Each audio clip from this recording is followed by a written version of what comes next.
Spoštovane in spoštovani, v veliko veselje mi je, da vas lahko pozdravim na dogodku, ki sta ga skupaj pripravila Zagovornik načela enakosti in Združenje Menedžer. Naslov današnjega dogodka je Raznolikost in vključenost, pot do večje uspešnosti podjetja. Ob tej priložnosti bomo predstavili tudi nedavno izdan Zagovornikov priročnik z naslovom Zagotavljanje enakih možnosti in preprečevanje diskriminacije pri zaposlovanju in delu. Preden se poglobimo v vsebino, še informacija o poteku današnjega dogodka, ki se v živo prenaša preko spleta. Za uvodnima nagovoroma bo kratek e-kviz, ki je deloma povezan z vsebino priročnika. Sledila bo kratka razlaga nekaterih ključnih pojmov z področja varstva pred diskriminacijo, zatem pa bomo na okrogli mizi prisluhnili zanimivim sogovornicam in sogovornikom, menedžerkam in menedžerjem, potem pa se bo v razpravo vključilo lahko tudi občinstvo. Zdaj pa najprej k besedi vabim izvršno direktorico Združenja Menedžer, gospo Petro Juvančič. Najlepša hvala, Jelena, in lep pozdrav vsem. Začela bom s sloganom Združenja Menedžer, ki se mi zdi, da v enem stavku zelo lepo povzame bistvo današnjega dogodka. Dobri rezultati na pravi način. Kaj nam to pove? Seveda smo vsi v svojih organizacijah z določenimi cilji, vsi si želimo dosegati rezultate, ampak pomembno je, na kakšen način to dosegamo. In tukaj se bolj ali manj vse začne in konča pri naših vrednotah. Kje so tukaj tudi naša etika, integriteta, spoštovanje in seveda v tem kontekstu tudi spoštovanje raznolikosti. Zato me zelo veseli, da je zagovornik načela enakosti, gospod Miha Lobnik, da si nas povabil k organizaciji tega dogodka in da ste pravzaprav na nek način prepoznali to kvaliteto, ki jo gojimo tudi v Združenju Menedžer, da poudarjamo seveda te vrednote. Priročnik, o katerem bo danes tukaj potekala razprava, predstavlja predvsem dolžnosti delodajalcev pri preprečevanju diskriminacije. Mene pa kot predstavnico Združenja Menedžer izjemno veseli, da lahko k razpravi povabimo pa tudi ljudi, ki ne samo, da se normativno držijo nekih postavljenih pravil, ampak naredijo še korak naprej, so še bolj proaktivni in se zelo trudijo, da vodijo z zgledom. Tako da sem zelo vesela, da smo pripeljali kot sogovornike članice in člane Združenja Menedžer. Eden od teh je gospod Žnidarič iz Ljubljanskih mlekarn, to je podjetje, ki je prejelo tudi naše priznanje Vključi.vse. Mi s tem priznanjem na nek način dajemo poudarek te vključenosti, spoštovanju raznolikosti in moram priznati, da ko podeljujemo ta priznanja, ugotavljamo, da v Sloveniji imamo kar nekaj zelo lepih primerov, dobrih praks in je prav, da jih tudi skozi take dogodke spoznavamo. Koliko pa to prispeva k rezultatom in kako je to danes pri delu z zaposlenimi, bodo pa kasneje delili z vami v razpravi. Zaključila bi pa mogoče z eno mislijo kolega Marka Podgornika Verdeva, direktorja podjetja Mikropolo. Tudi oni so prejemniki našega priznanja Vključi.vse, zelo se trudijo z raznolikostjo. Marko pravzaprav živi in diha s tem spoštovanjem raznolikosti, vključenosti in se zelo trudi za to, da vodi z zgledom. Všeč mi je bila njegova misel, ko je rekel, v Združenju Menedžer nas je 1300 članov. Vodimo približno 150 000 ljudi v Sloveniji. In če to prevedemo v jezik družbenih omrežij, ki so zdaj zelo popularna, kaj to pomeni? Ja, da smo influencerji, ki imamo 150 000 sledilcev. Zato je zelo pomembno, seveda, da vodimo z zgledom. Tako da jaz se zelo veselim današnje razprave in upam, da boste tudi vi v njej zelo uživali. Hvala lepa.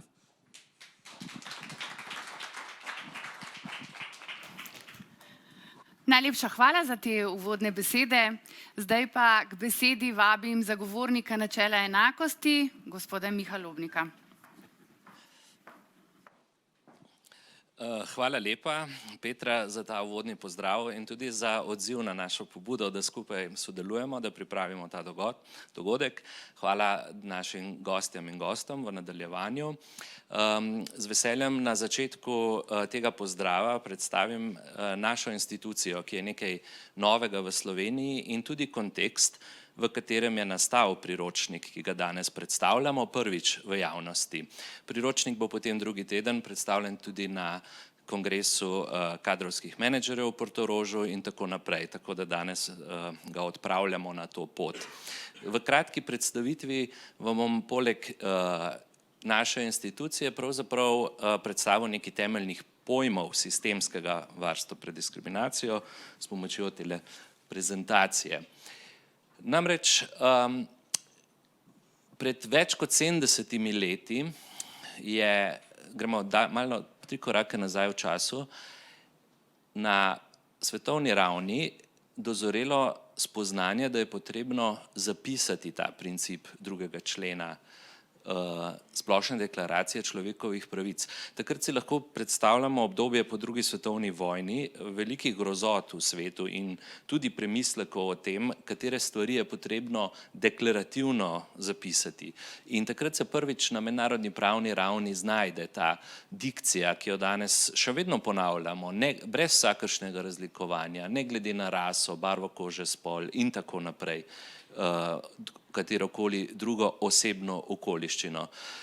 Namreč družbe so se po tem obdobju seveda razvijale zelo različno. Prejšnja polovica prejšnjega stoletja je bila v znamenju emancipacije žensk in pravic, enakopravnosti, vključevanja, sodelovanja. Potem so v 60-ih sledile v ZDA procesi, ki so vodili v problematiziranje rasizma, odpravo rasizma. V 80-ih, 90-ih so se pojavila tako imenovana gejevsko-lezbična gibanja. Skratka, različne manjšine v družbi so v različnih procesih in to ni nekaj, kar je upravljeno strani katerekoli institucije, ampak je proces celotne družbe, izrazile tisto, kar jih je do takrat na nek način omejevalo in družba je po svoje zorela. V našem evropskem prostoru je nekaj držav sklenilo že v prejšnjem stoletju ustanoviti specifične institucije, ki bi ta proces pospeševale. Namreč dozorelo je spoznanje, da samo od sebe seveda teče do neke točke, potem pa ga je dobro poskušati upravljati. Pred približno 20 leti je nastalo precej direktiv v okviru Evropske unije, ki so zavezujoče za članice in tako je na ravni Evropske unije dozorelo spoznanje, da so pač članice dolžne ustanoviti posebno institucijo, ki se z vprašanji diskriminacije, varstva pred diskriminacije, informiranja, svetovanja ljudem specializirano ukvarja. In to smo v Sloveniji storili leta 2016, ko smo sprejeli Zakon o varstvu pred diskriminacijo, ki nam je prinesel pravne definicije same diskriminacije, pa tudi koncepta varstva pred diskriminacijo in seveda specializirano institucijo, ki v Sloveniji rečemo zagovornik načela enakosti, dobil je določene zakonske naloge in pooblastila, danes pa v 4 oddelkih, v njem deluje 28 kolegic in kolegov. Pa hitro poglejmo te temeljne pojme diskriminacije.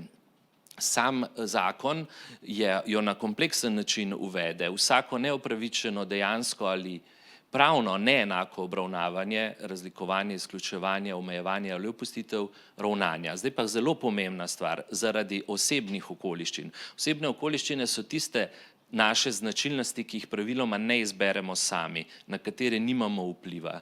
In tako izključevanje ima za cilj ali posledico oviranje, zmanjšanje ali izenačevanje bodisi priznavanja, uresničevanja človekovih pravic, drugih pravic, pravnih interesov in ugodnosti. Kar zapletena pravna definicija, vendar če jo povzamemo, je torej tisto, kar so naše osebne značilnosti, starost, spol, rasa in tako naprej, na področjih, ki so področja družbenega življenja in na način, ki je predviden v zakonu, prepovedano. Torej, te 3 parametre ponavadi opazujemo, kadar diskriminacijo obravnavamo bodisi v postopkih ali pa v priporočilih, v predpisih in tako naprej. Med področji družbenega življenja pa je med prvimi vprašanje zaposlovanja in dela zelo pomembna sfera za vsakega od nas. Torej, naša institucija pristopa k diskriminaciji na en popolnoma avtonomen način. Kaj delamo? Za ljudi in za pravne osebe v zvezi z vprašanji diskriminacije na telefonski številki, po elektronski pošti, anonimna vprašanja, informiranje, nasveti, torej tista prva linija. Potem naprej imajo posamezniki možnost prijaviti diskriminacijo, naša naloga pa je, da potrdimo, ali je pri nekem ravnanju bodisi pravne osebe ali drugih posameznikov šlo za tisto, kar je zakon prepovedal ali ne.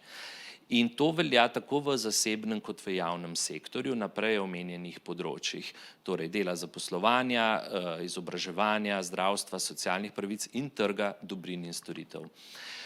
Na sistemski ravni pa ocenjujemo diskriminatornost predpisov, namreč drug način, kako do diskriminacije prihaja in ki niso ravnanja, so pravzaprav zakoni in drugi predpisi. Mi naredimo določeno pravno analizo, iz katere potem argumentiramo, da ta zakon na primer povzroča diskriminacijo. Vendar za razliko od samih postopkov ugotavljanja lahko potem priporočimo zakonodajalcu spremembo zakona ali pa zakon postavimo pač pred ustavno sodišče za zahtevo za presojo ustavnosti. Predpisov naša institucija dokončno ne ovrednoti, ampak pač na podlagi ocene poskuša to dokazati na ustavnem sodišču.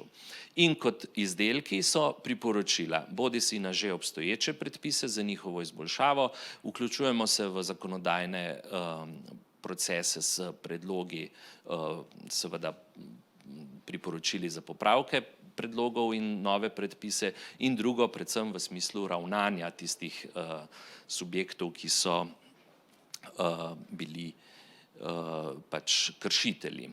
Spremljamo stanje na področju diskriminacije, torej raziskujemo in mednarodno sodelujemo z relevantnimi institucijami. Vse to naše dejavnosti lahko seveda najdete na spletni strani, urejeni pod izdelki zagovornika z posebnim iskalnikom, ki olajša, da v tej množici različnih primerov najdete pravzaprav tiste prakse, ki vas zanimajo. Na hitro pogledamo še to, kakšna so stališča o razširjenosti diskriminacije v Sloveniji. Z pomočjo našega zunanjega partnerja Inštituta Mediane smo jih v letu 2020 podrobno raziskali, to je pa nekaj ugotovitev. Torej, ljudi smo vprašali, na katerem od družbenih področij je po njihovem mnenju diskriminacija najbolj razširjena, izstopa delo in zaposlovanje. To je pač percepcija ljudi. Kdo so akterji, ki so povzročali diskriminacijo, zelo različni, ampak kar pomembno tudi delodajalci javnega in zasebnega sektorja. In kakšna je vaša izkušnja z diskriminacijo, smo na reprezentativnem vzorcu vprašali v Sloveniji in ljudje so potrdili, da področje dela in zaposlovanja predstavlja tisto področje, kjer so imeli največ izkušenj z diskriminacijo. Potem pa smo naredili kot vsako leto v letnem poročilu tudi pregled naših zadev, to je sveže, zaključene v letu 2022 in tudi tukaj na področjih izstopa ta tematika. To nekako umešča priročnik, ki ga bomo danes predstavili, in debato, ki bo temu sledila, v nek kontekst, torej obstaja neka, bi rekel, izmerjena percepcija v družbi, da to je problem, zato upamo, da bomo z priročnikom, predvsem pa z tem, kar sledi, in danes je to prvi tak dogodek, z razpravo o teh vprašanjih, niso enostavna, so kompleksna, niso, bi rekel, črno-bela, veliko je subtilnih detajlov, seveda prispevali v ta proces, da bomo v Sloveniji o tem več govorili in seveda tudi kaj izboljšali. Še enkrat primer, kako lahko pa na naši spletni strani prav za posamezno področje hitro najdete naše dosedanje odločitve. Torej, priročnik je dolg, je obsega 240 strani, ima kompleksno strukturo, predstavi glavne koncepte in pa specifična vprašanja za delo in zaposlovanje, in mi smo seveda naredili tudi povzetek, ki je krajši in je natisnen, ki bolj strne ključne koncepte, tisti je pa seveda spletno na voljo daljša oblika tistim, ki jih bo zadeva podrobneje zanimala. In ta priročnik je od danes naprej na voljo, tako na spletu kot tudi fizično. Toliko od mene za začetek, za postavitev te teme v kontekst, za predstavitev naše institucije in še enkrat zahvala vsem, ki danes z nami sodelujete. Veselim se današnjega dneva in tudi nasploh našega sodelovanja naprej. Hvala lepa.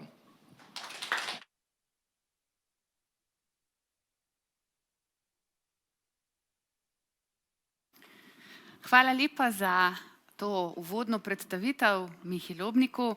Zdaj pa malce za sprostitev ali pa za ogrevanje, ki mu bo sledila naša bolj poglobljena razprava za okroglo mizo.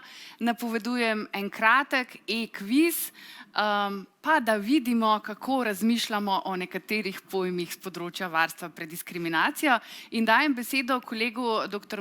Matevžu Kokolu, ki bo pojasnil najprej pravila igre in potem seveda tudi razložil, zakaj so eni rezultati pravi, drugi pa ne. Izvoli. Lep pozdrav. En popravek, mogoče ne bo samo sprostitev, ker vprašanja so kar kompleksna. Tako kot je kompleksno celotno področje, s katerim se ukvarjamo. To se pravi, kviz bo potekal preko aplikacije Mentimeter, tako da vzamete svoje telefone, poskenirate QR kodo in se prijavite v kviz. Če vam to slučajno ne uspe, imate drugo opcijo. V brskalniku vpišete menti.com, vnesete kodo in se s tem prijavite v kviz. Bomo počakali, da vam to uspe.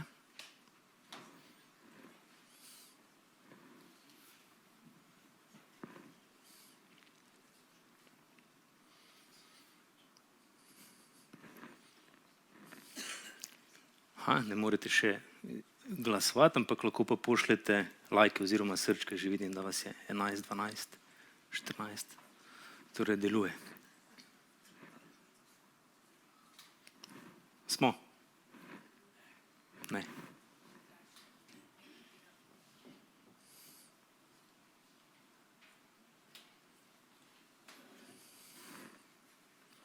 Menti.com, koda je 23110252.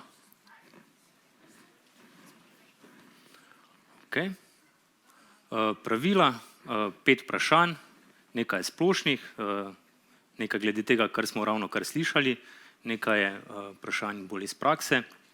Pri vsakem vprašanju je pravilen en odgovor. Imeli boste 3 možnosti, izberite en odgovor.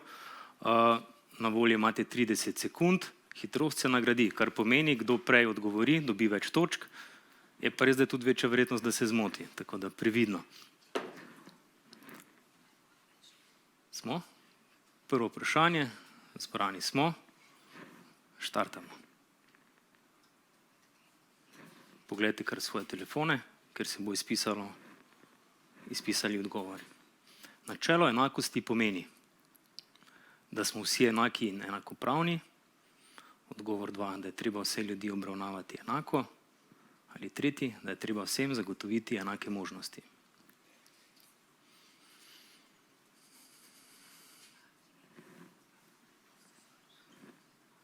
Vsi, super, predčasno. Torej, pravilno odgovor je 3. Bomo najprej šli skozi vsa vprašanja, pa potem na koncu ena kratka obrazložitev, kaj je prav in kaj narobe. Niste vsi odgovorili prav, ampak nič ne de. Kot sem rekel, so vprašanja težka, namenoma. Vprašanje 2, smo pripravljeni.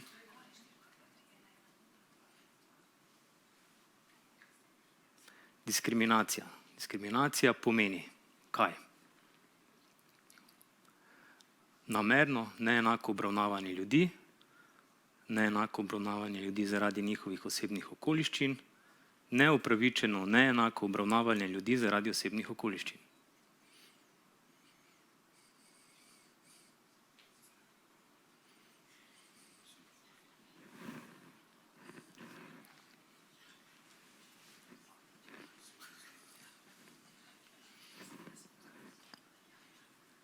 Konec. Zadnji odgovor. Na splošno statistično menda velja, da je največkrat pravil najdaljši odgovor in tudi danes je bilo tako. Ne vem, če ste šli po tej logiki. Tretje vprašanje.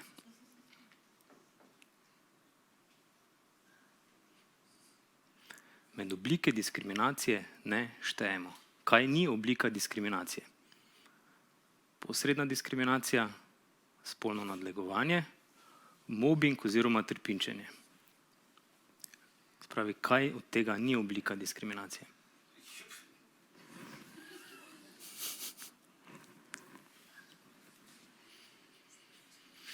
Deset sekund.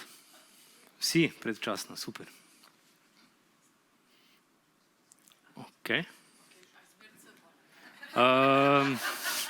Do zdaj je bil ponavadi C. Bomo videli, če ne vem, če upate temu pravilu slediti. Ni nujno. Ok, vmesni rezultati. Lahko ste se poimenovali, lahko ne. O, napeto. Ampak še dve vprašanji sta, vse je možno. Vprašanje 4.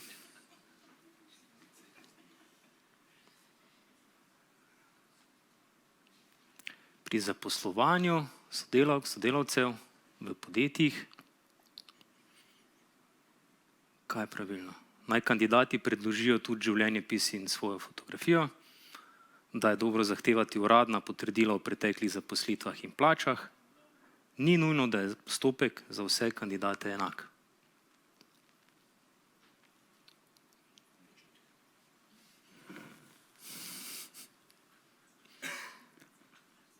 En je najbolj pravilen, rečemo tako. Spet zadnji, ok. Mogoče pa je vzorec, evo, še zadnje.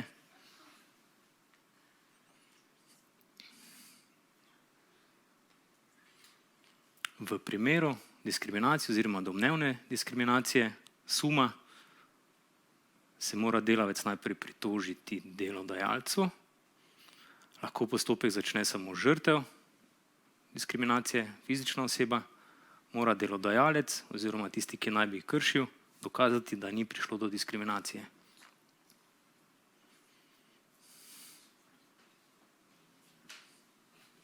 Ok, smo bili hitri. Spet zadnji. Ok, da vidimo torej.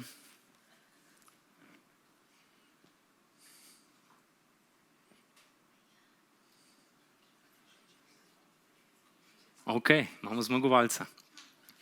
Zdaj ne vemo, kdo je to, lahko pa se potem oglasi in dobi nagrado. Nagrada je povzetek priročnika v tiskani obliki.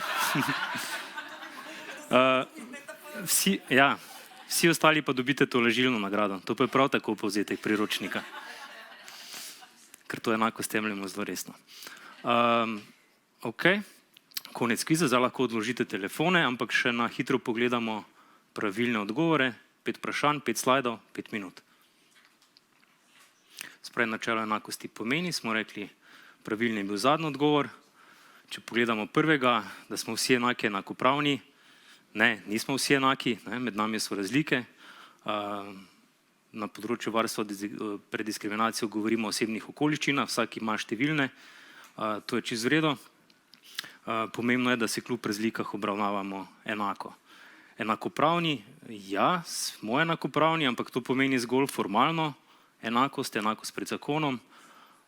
Pravna enakost, načelo enakosti pa pomeni še neka druga, namreč tudi upošteva družbena razmerja, družbene neenakosti. Da je treba vse ljudi obravnavati enako, to se sicer sliši v redu, marsikje velja, ampak v resnici v praksi vse ljudi ne obravnavamo enako in s tem ni nič narobe. Ljudi lahko obravnavamo tudi prilagojeno, boljše, nudimo neke spodbude, pomoči. V resnici, če zelo poenostavim, pa smo prej videli definicije, da področje ni enostavno, ampak če poskušam poenostaviti, velja, da je treba ljudi v enakih ali pa podobnih situacijah obravnavati enako, v različnih pa različno. To To se pravi, ko v nekem kontekstu med ljudmi ni razlik, njihove osebne okoliščine niso pomembne, pravilno, da jih obravnavamo enako, lahko pa jih obravnavamo tudi različno, prilagojeno, takrat, ko je to treba. Številni ljudje rabijo dodatno podporo, imajo neenake možnosti, nimajo enakih izhodišč in s temi podpornimi ukrepi, s pozitivnim delovanjem v bistvu zagotavljamo enake možnosti. Tako da tretji odgovor. Načelo enakosti v glavnem zajema vse to. Ožjo prepoved diskriminacije in vse podpore, ki jim dajemo tistim, ki to potrebujejo. In tudi v priročniku boste videli, da oba vidika izpostavljamo in povzemamo. Diskriminacija, prej smo videli dolgo in kompleksno definicijo, pomeni namerno in enako obravnavanje ljudi. Ni res, tukaj je največji problem v besedi namerna. Diskriminacija ni nujno namerna, lahko je nenamerna. Bistveno je, kakšne učinke povzročajo naša dejanja. Če so ti diskriminatorni, je to diskriminacija in se v bistvu ne moremo niti izogniti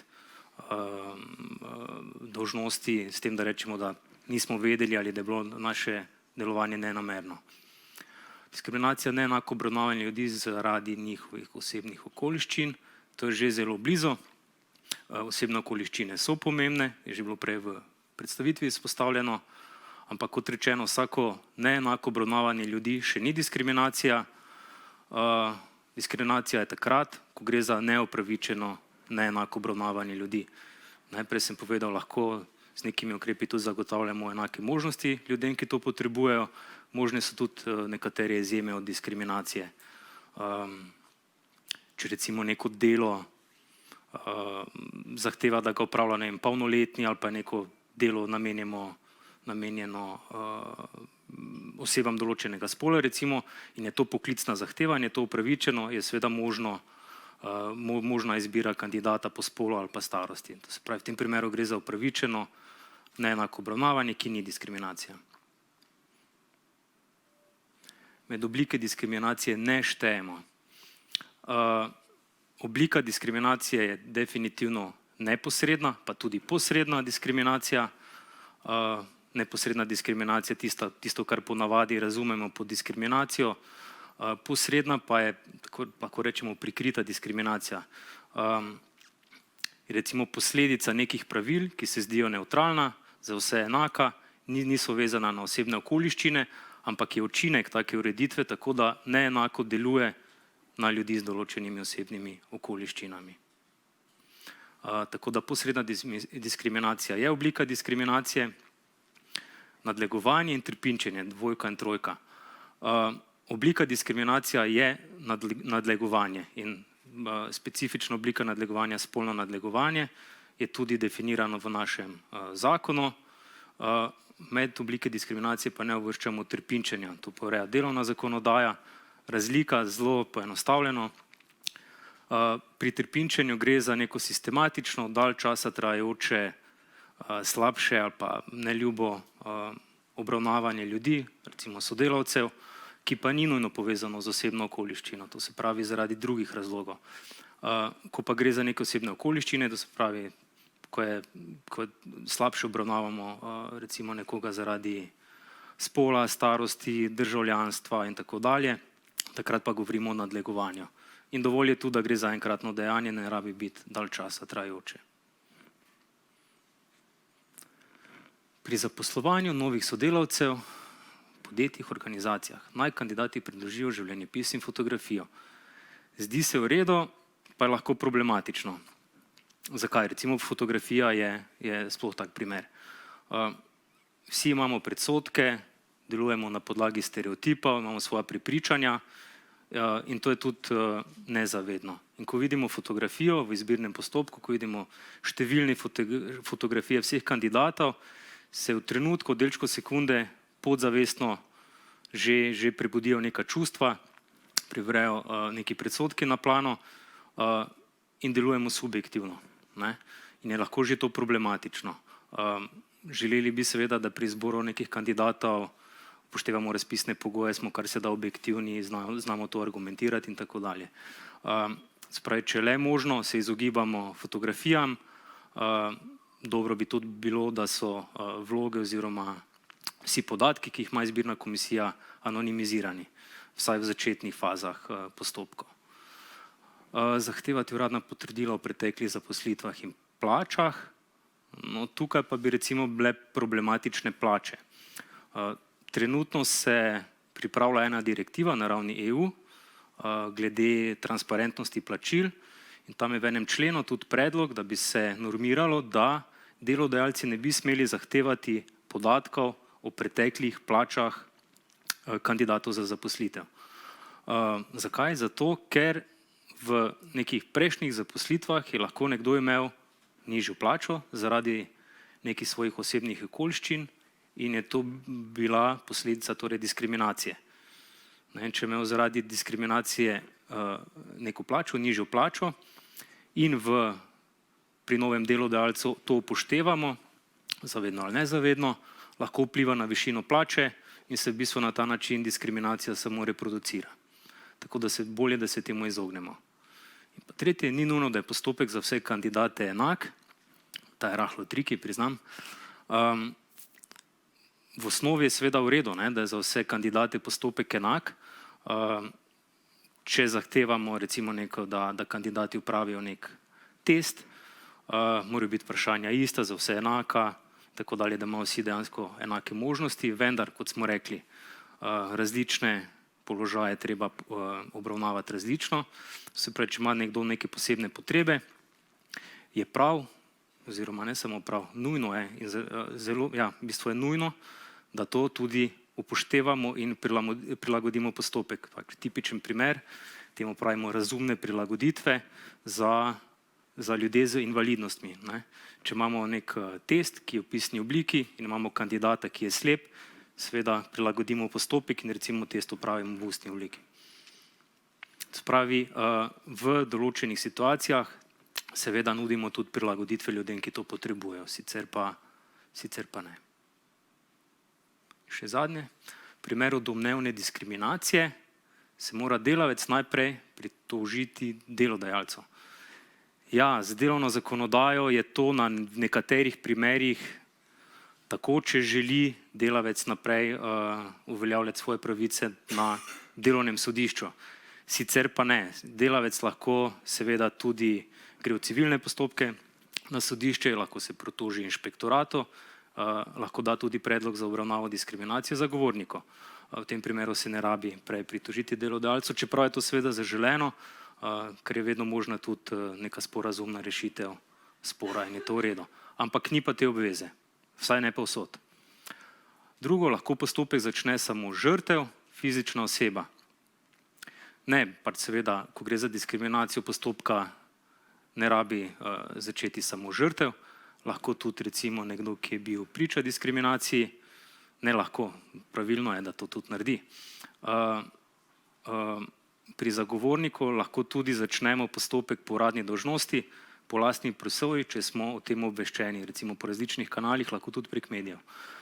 In še ta fizična oseba je zavajajoča.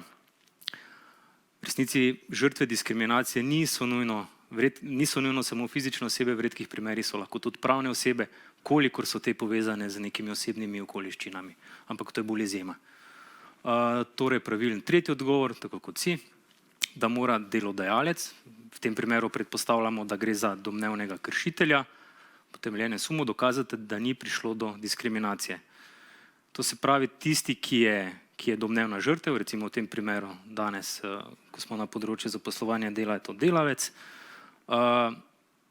seveda se pritoži, predloži vse podatke svoje o domnevnem kršitelju, opiše situacijo, predloži dokaze, priče in tako dalje. In če ta sum utemeljen, se dokazno breme prevali na domnevnega kršitelja. Temu rečemo obrnjeno oziroma deljeno dokazno breme. Se pravi, domnevni kršitelj je na to tisti, ki mora dokazati, da ni prišlo do diskriminacije. To je precej smiselno in več razlogov je, zakaj je to tako urejeno. Vse to, kar smo zdaj povedali, je sicer velika poenostavitev enih bolj kompleksnih vprašanj, ki pa so vsa opisana v priročniku. Hvala.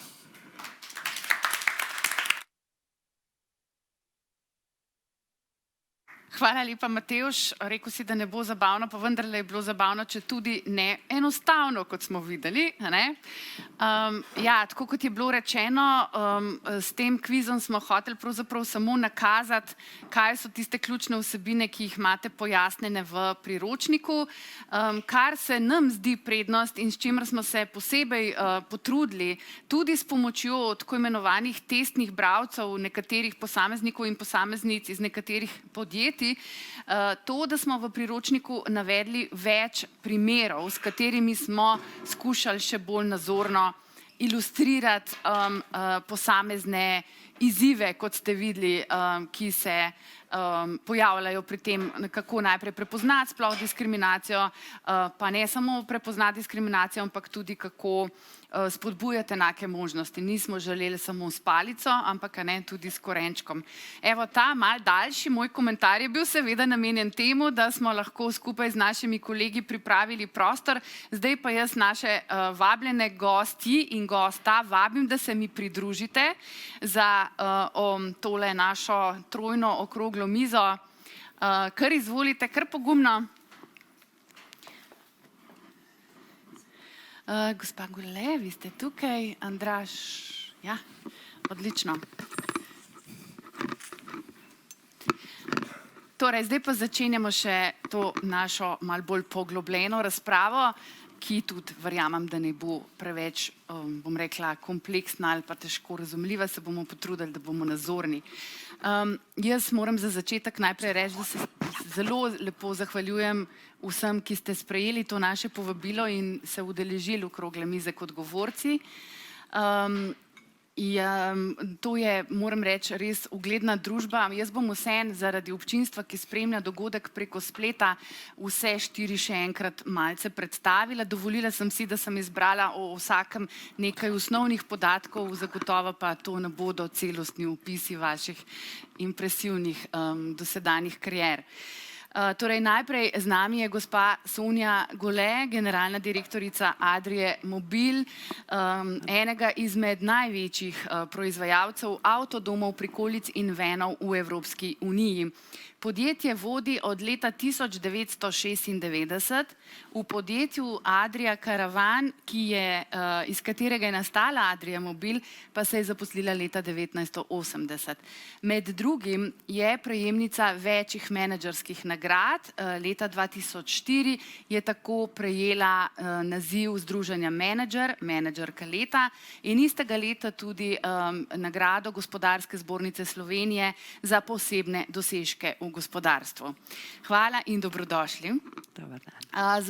Z nami je tudi Marjana Lavrič-Šulman, samostojna svetovalka in sistemska coachinja. Ima več kot 20 let mednarodnih izkušenj pri izvajanju celovitih strategij trženja in upravljanja blagovnih znamk. Med drugim se prednostno ukvarja z mentorstvom mladih talentov, vključno z zagonskimi podjetji, svetovanjem o marketinških in komunikacijskih strategijah in z izboljšanjem vodstvenih sposobnosti ter inovativnosti korporativne kulture. Hvala tudi vam, da ste se odzvali na vabilo. Na moji levi še gospod Tomaž Žnidarič, direktor Ljubljanskih mlekarn, ki jih vodi od leta 2015. Največja slovenska mlekarna je članica največjega svetovnega mlekarskega podjetja skupine Lactalis. Ljubljanske mlekarne so, kot je bilo že povedano, pa vendar ne škodi dvakrat, prejemnik priznanja združenja Menedžer vključi vse. To je priznanje, ki ga sekcija Menedžerk pri združenju Menedžer podeljuje podjetjem z strategijo vključevanja raznolikosti in z razvitim odnosom do enakosti spolov. Hvala tudi vam za udeležbo. In ne nazadnje, z nami je tudi gospod Andraž Štalec, izvršni direktor in soustanovitelj agencije Red Orbit. Red Orbit je agencija za digitalno uspešnost osredotočena na trženje, ki temelji na podatkih. Menda, da ste zase rekli, da obožujete podatke. Andraž Štalec je tudi mednarodno uveljavljen govorec in Googlov certificiran trener pomaga in usposablja podjetja in posameznike pri vzpostavitvi in izvajanju učinkovitih oglaševalskih akcij Google Ads ter boljši uporabi Google Marketing platforme. Tudi vam dobrodošli. Še preden nadaljujemo z vsebino našega današnjega pogovora, imam še eno kratko tehnično obvestilo oziroma informacijo. Predvideli smo približno 1 uro tega našega skupnega pogovora z našimi gosti, zatem pa bomo po potrebi odprli razpravo tudi s prisotnimi v občinstvu. Torej tisti, ki želi na koncu besedo, v smislu, da postavi kakšno vprašanje ali komentar, naj z roko nakaže in kolega bo prinesel mikrofon. To je zdaj to. Zdaj pa se posvetimo naši temi. Vsem bom načeloma zastavila enako vprašanje, po potrebi pa še kakšno dodatno vprašanje. Za začetek eno splošno vprašanje, ki je seveda tesno povezano z našim priročnikom, torej zagovornikovim priročnikom, in sicer govorimo o konceptu upravljanja raznolikosti, angleško diversity. To je v slovenskem podjetniškem okolju že zelo dobro uveljavljen pojem. Jaz bi vas prosila za vaše kratke uvodne razmisleke, kako vi razumete pojem upravljanja raznolikosti, kaj si potem predstavljate, kaj so po vašem mnenju prednosti in koristi uvajanja politike raznolikosti recimo v vaših podjetjih ali pa nasplošno. In za začetek bom dala najprej besedo gospe Gole. Izvolite. Kaj naj rečem v zvezi z raznolikostjo? Pravzaprav je moje vodilo, načelo in tudi delovanje v podjetju Adria Mobil ravno v tem. Različno misleči, z različnimi znanji, različnih spolov, poklicev, skratka, različnost je pravzaprav tisto, kar daje zagon podjetju in daje možnosti večjega uspeha. Zakaj? Zato, ker moramo združiti različne misli, različna vedenja in iz njih izčrpati najboljše, kar je možno. Res je, da velikokrat v tako raznoliki skupini je delovanje težje ali pa usklajevanje težje. Vendar rezultati so na koncu tisto pravo, ki prinese uspeh podjetju in v katerih se znajdejo in najdejo vsi. Zato z vidika Adrie Mobila, lahko rečem tudi morda zaradi moje pozicije prevzema vodenja izpred 26 let, bila sem namreč edina ženska v Evropi, ki vodi podjetje v panogi.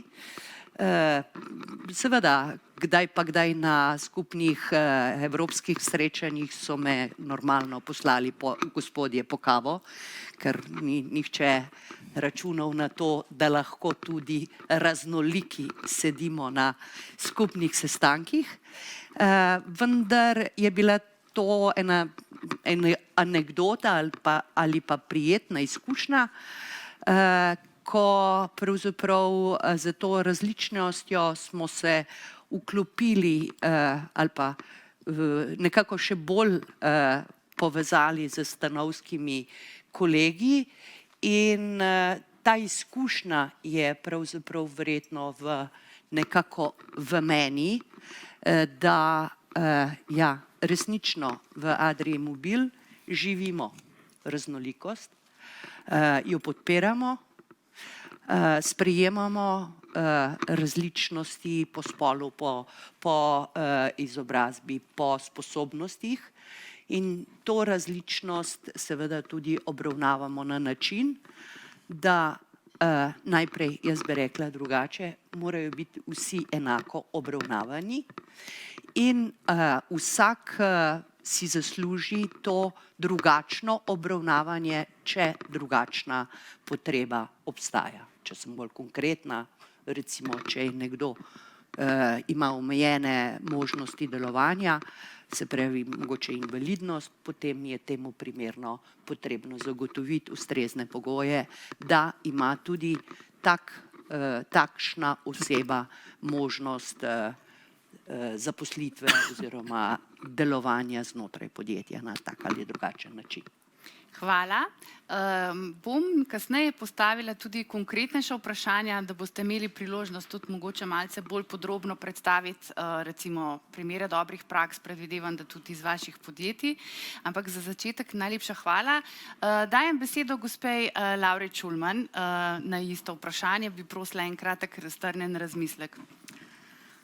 Upravljanje raznolikosti. Ne? Ja. Ne vem, kar se mene tiče, se začne pri neki osnovni spodobnosti in razumevanju, kaj je prav in kaj je narobe, oziroma kaj je pravično. Potem v nadaljevanju pa seveda ugotavljamo, da se raznolikost splača in da je raznolikost že pravzaprav konkurenčna prednost. Ampak jaz bi šla vsem nazaj, kako se mora začeti. Zato, ker je tako prav. Zdaj ne vem, mogoče je name zelo vplivalo to, da sem s svojim bratom imela popolnoma enako vzgojo. Moja mami je diplomirana inženirka gradbeništva, pa če upoštevate, da je letnik 41, je ona strašila po gradbeni univerzi v začetku 60-ih. Ampak meni je bilo to, da smo različni, lahko enaki, popolnoma samo po sebi umevno. Imela sem tudi izjemno srečo, da sem prišla v delovno okolje, kjer smo živeli v enem mehurčku, da je to cel svet tak. Potem pa začneš iz tega mehurčka gledati ven in ugotoviš, da cel svet ni tak. In se začneš zavedati nekih krivic in jih skušaš tudi na nek način uravnavati in upravljati s tistim, kolikor seže daleč tvoj glas. Ne. Ampak, ne vem, mogoče še ena zadeva, ki sem jo malo pogrešila, pa zato bom zdaj izkoristila priložnost, da imam mikrofon, ker mi je tudi slovenščina zelo ljuba, no. Jaz ugotavljam, da v slovenščini nimamo razlikovanja med, ali pa imamo, pa jaz ne vem, med integracijo in inkluzijo. A kdo ve? Mislim, ker jaz oboje razumem kot prevedeno vključevanje. Pri tem, da sem zelo vesela, da se pa v bistvu vsaj v večini primerov pri nas vključitev razume kot inkluzija. Jaz namreč inkluzijo razumem kot prilagajanje večine manjšini, medtem ko je integracija, vsaj tako sem jaz vedno čutila, mi smo tle, te pointegriramo, sam ti se boš nam prilagodil. In če vključitev razumemo tako, da se pač večina prilagodi manjšini, potem smo spet nazaj pri tisti osnovni spodobnosti, kdo je odgovoren za kaj, kdo v odnosu je odgovoren za to, kako so moči razporejene in kdo ima možnost se kako izraziti. 15 let sem bila direktorica Future, se zdaj pač v neki drugi vlogi tukaj govorim, ampak mi smo imeli že takrat stvari, ki so bile pač na nek način samo po sebi pomembne. Mi smo imeli že takrat delo od doma. Jaz sem verjetno kršila vse žive delovnopravne predpise, ki sem to omogočala, ampak pač meni se je zdelo prav. Ne vem, na faksu sem bila v Ameriki med letoma 92 in 94, mi smo takrat smrtno resno segmentirali kot takrat uveljavljen termin je bil gay community, kot nekaj, kar je tržno zanimivo in ker je tržno zanimivo, moramo paziti tudi, da je zastopano med zaposlenimi. Skratka, stvari, o katerih se zdaj pogovarjajo, je meni pravzaprav na nek način zelo hudo, da se moramo o njih pogovarjati. Sem pa neskončno hvaležna, da en takle priročnik prišel, ker priznam, da sem sicer samo povzetek prebrala, ampak rabimo ga. In ko bo mene kdo vprašal, če sem za ženske kvote, bom tudi rekla, ja, pa na začetku nisem bila, ker sem jaz del brez veze, zakaj jih pa rabimo, se dokažeš. Neskončno veliko raziskav narejenih, da niti izobrazba ne pomaga. Zdaj v končni fazi so ženske izobražene bistveno bolj, kot so bile nekoč. 1:1 smo. Ne, celo bolje. Celo bolje, hvala. Ta trenutek. Pa se seveda zastopanost žensk brutalno manjša pri vsaki karierni stopnički, plus to, da je še zmeri plačna vrzel, plus to, da imaš potem še verjetnost, da imaš opraviti s spolnim nadlegovanjem malo višja, kot če nisi ženska. Tako da dokler pač stvari niso samo po sebi umevne in stvar neke notranje kulture in razumevanja za to, kaj je prav, dokler to ni samo po sebi umevno, sem jaz zelo hvaležna za take priročnike in za te pobude. Tako da mogoče sem bila predolga, ampak to so... Ne, v redu.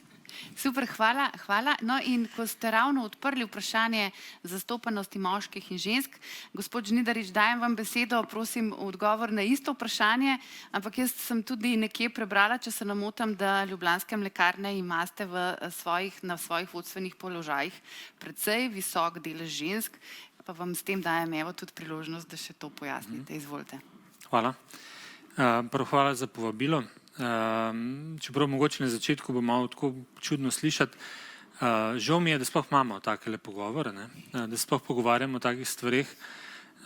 In zdaj jaz ne bi šel v definicijo, kaj je raznolikost, ker mislim, da so to govorci pred mano lepo definirali.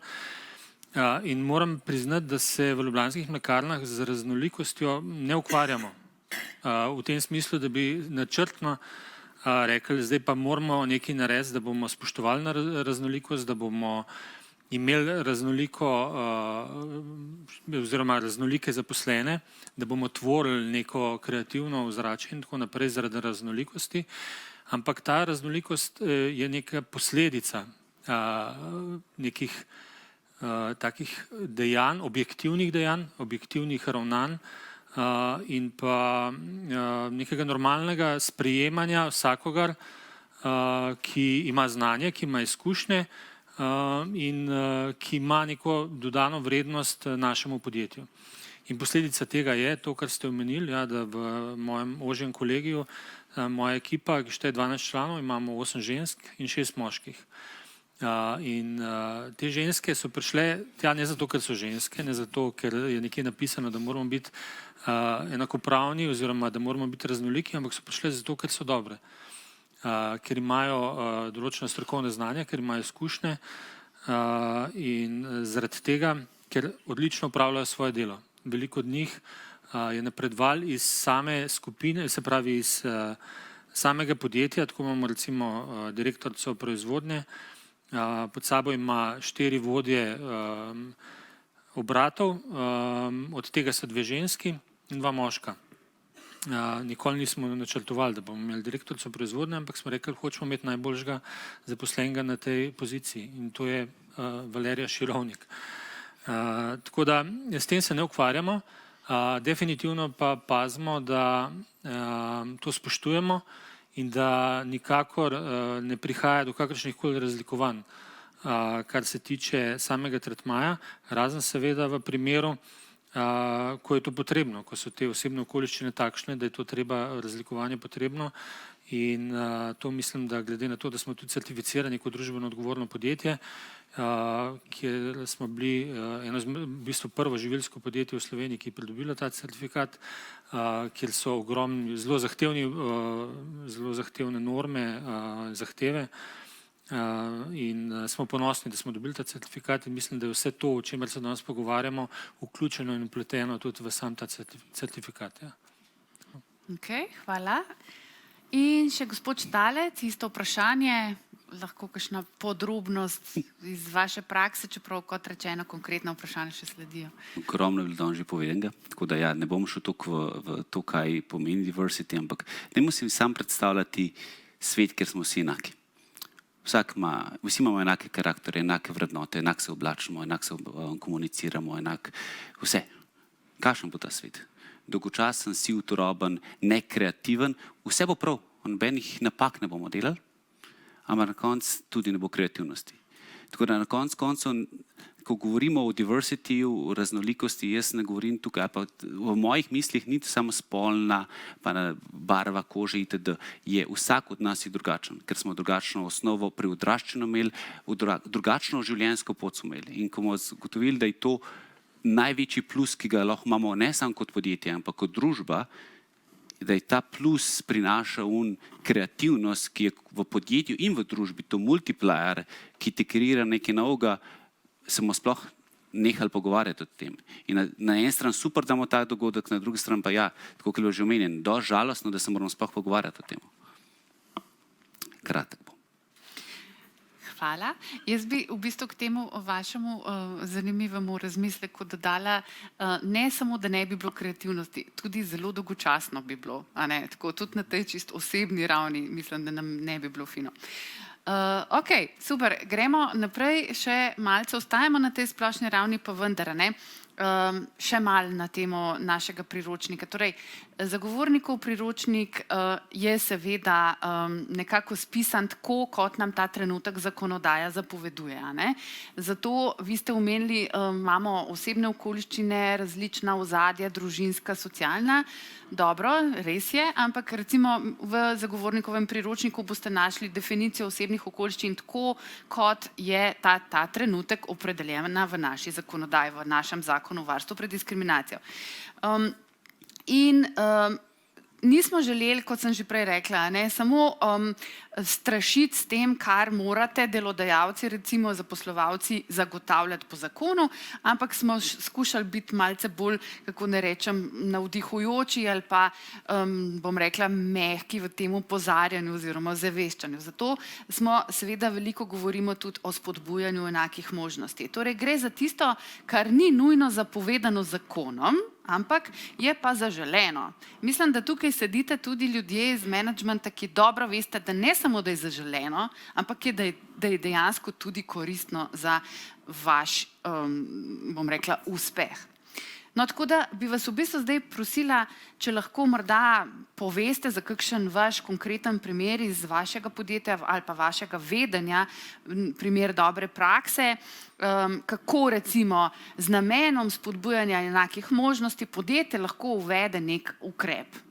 Zdaj gledam vas, gospod Štalec, ker bom pri vas začela. Namreč nedavno sem prebrala, da ste pisali za spletno stran Združenja Menedžer. Mislim, da ste tam omenjali tudi omogočanje zaposlenim učenja jezikov. Tako da izvolite, to je mogoče eno izhodišče za odgovor na to vprašanje. Super. Prvo, kar je pri nas, tako kot smo že prej slišali, tamle, mislim pa gospodu Žižiču, da ne govorimo o firmi sploh, o enakih možnostih, ker to je super bilo prej povedano, pač to je nekaj samoumevnega. Tako da, a imamo mi politiko, kako bomo inkluziviti in enake možnosti zagotavljali, nimamo je. A je zdaj prav, a narobe, pustimo zakonodajo, nimamo je, ampak zato, ker je to nekaj samoumevnega. Probamo pa skozi osebne situacije zaznati, kaj kdo kaj rab. Imeli smo v preteklosti pač tudi tujci zaposleni, ali pa imamo tujci zaposlene, ki pač smo ga zaposlili zato, ker je strokovnjak, ali pa smo jo zaposlili, ker je bila strokovnjakinja. In jih probamo nekako čim lažje integrirati, ali kaj jih moramo pravilno? Vključiti. Pa ne sam k nam, omogočamo izobrazbo v jeziku, omogočamo tudi primer, recimo, meni je shift naredila korona.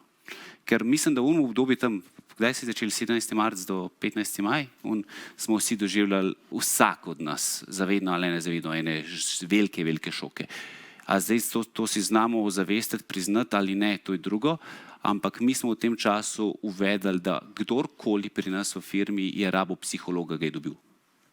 Pač dejansko smo najedli poslovnega psihologa in pač privat, ko se temu reče. In I don't care, kaj rabiš, zakaj rabiš, ti ga bomo dali zato, da ti pač olajša to čez. In take podobne situacije so, ko vidiš, kaj se dogaja, da probaš nekomu pomagati. A je zdaj to načelo enakopravnosti diskriminacije, ne vem, ampak na koncu pač to, da probaš nekomu omogočiti boljšo življenje, boljšo pač, ja, na koncu življenje, je zame ful pomembno. Je pa res, malo smo že prej, ki je bila predstavitev priročnika omenjala, pač kakšne so vrste diskriminacije. Ne vem, not nisem ga prebral, se opravičujem. Bom. Je še čas. Je še čas. Jaz sem razmišljal tudi o virih diskriminacije. Iz kje prije do tega, da sploh prijemo do diskriminacije. Nekaj je una namerna diskriminacija, ki mi gre na bruhanje. Ker že naprej veš, da nekaj delaš in skorda sistemska bruh. Največje je pa diskriminacije, ki nenamerna pa izhaja iz nezavedanja, neznanja, nerazmisleka, ali je zdaj to menedžmenta, ali je tudi pa stališča zaposlenih, če smo zdaj v gospodarski družbi, ali pa iz medijev. Že vprašanje, ki jih dobiš včasih, je, zakaj pa ženske obravnavate drugače? Že vprašanje same je napačno zastavljanje. In ful velikrat, predvsem pri nas, bomo šli kasneje v detajle, ker smo manjša družba, se srečuješ s tem, ki ima znanje, nima znanje, pa iz kje prihaja do tega. No? Hvala. Gospod Žnidarič, mogoče vi zdaj? Ja. Jaz bi omenil dva konkretna primera iz Ljubljanskih mlekarn. Prvo, včeraj, ki me je naša vodja PR-a Maja pripravljala na to okroglo mizo, v tem smislu mi je dala določene podatke, nad katerim sem bil prvo presenečen, da imamo 50 tujcev zaposlenih v podjetju, 620 imamo skupnih, niti nisem vedel, niti se nisem nikoli ukvarjal s tem, moram priznati. Zaradi tega, ker to avtomatsko teče. No, recimo, imamo organizirane tečaje slovenščine, stalno za te tujce, imamo tudi tečaje francoščine, imamo tudi tečaje angleščine, ampak imamo tudi tečaje slovenščine. To je en primer, recimo, vključevanja. Drug primer bi pa navedel, mi smo dobili določena sredstva od ASI-ja za izobraževanje starejših, se pravi, mislim, da nad 50 let, ampak smo se odločili, da bomo ta sredstva porabili v smislu povezovanja, ker smo ugotovili, da prihaja vse več do večjih razlik med mlajšimi generacijami in starejšimi in da prihaja včasih posledično tudi do diskriminacije zaradi tega, ker ali mlajših, ker jih starejši ne sprejmejo, ali starejših, ker mislijo, da niso več produktivni in tako naprej. Zaradi tega smo investirali v bistvu približno enak znesek sami in smo naredili izobraževanje za popolnoma vse zaposlene v podjetju, ki se je imenovalo Močje v povezovanju. In smo naredili izobraževanju na temo, kako se povezovati, kako se povezuje med seboj zaposleni, generacije in na ta način ustvarili neko produktivno okolje, kjer smo uvedli tudi mentorstvo, da mlajši, ki prihajajo, imajo svoje mentorje, ki so lahko ali starejši ali pa mlajši. Če so starejši, jih ponavadi vodijo mlajši, če prihajajo novi mlajši, ponavadi ima starejšega mentorja. In smo dosegali neko razumevanje, medsebojno razumevanje generacij in s tem definitivno zmanjšali možnost diskriminacije in povečali produktivnost in razumevanje in medsebojno komunikacijo. Lahko samo eno podvprašanje, ker se seveda tudi pri zagovorniku, pa tudi sicer, vem, mnogi že ukvarjamo s tako imenovanim starizmom, torej z predsodki do starejših. Recimo, kako ste zaznali to potrebo potem? V kakšnem smislu se je kazalo ta potreba po nekem medgeneracijskem povezovanju ponovnem? Zakaj ste prišli sploh na idejo, da je to potrebuje podjetje? Že prej sem omenil, da imamo strukturo recimo našega kolegija 8 žensk, 6 moških v podjetju, kljub temu, da imamo lastno logistiko, imamo proizvodno, veliko proizvodno, je 60%, samo 60% moških in 40% žensk.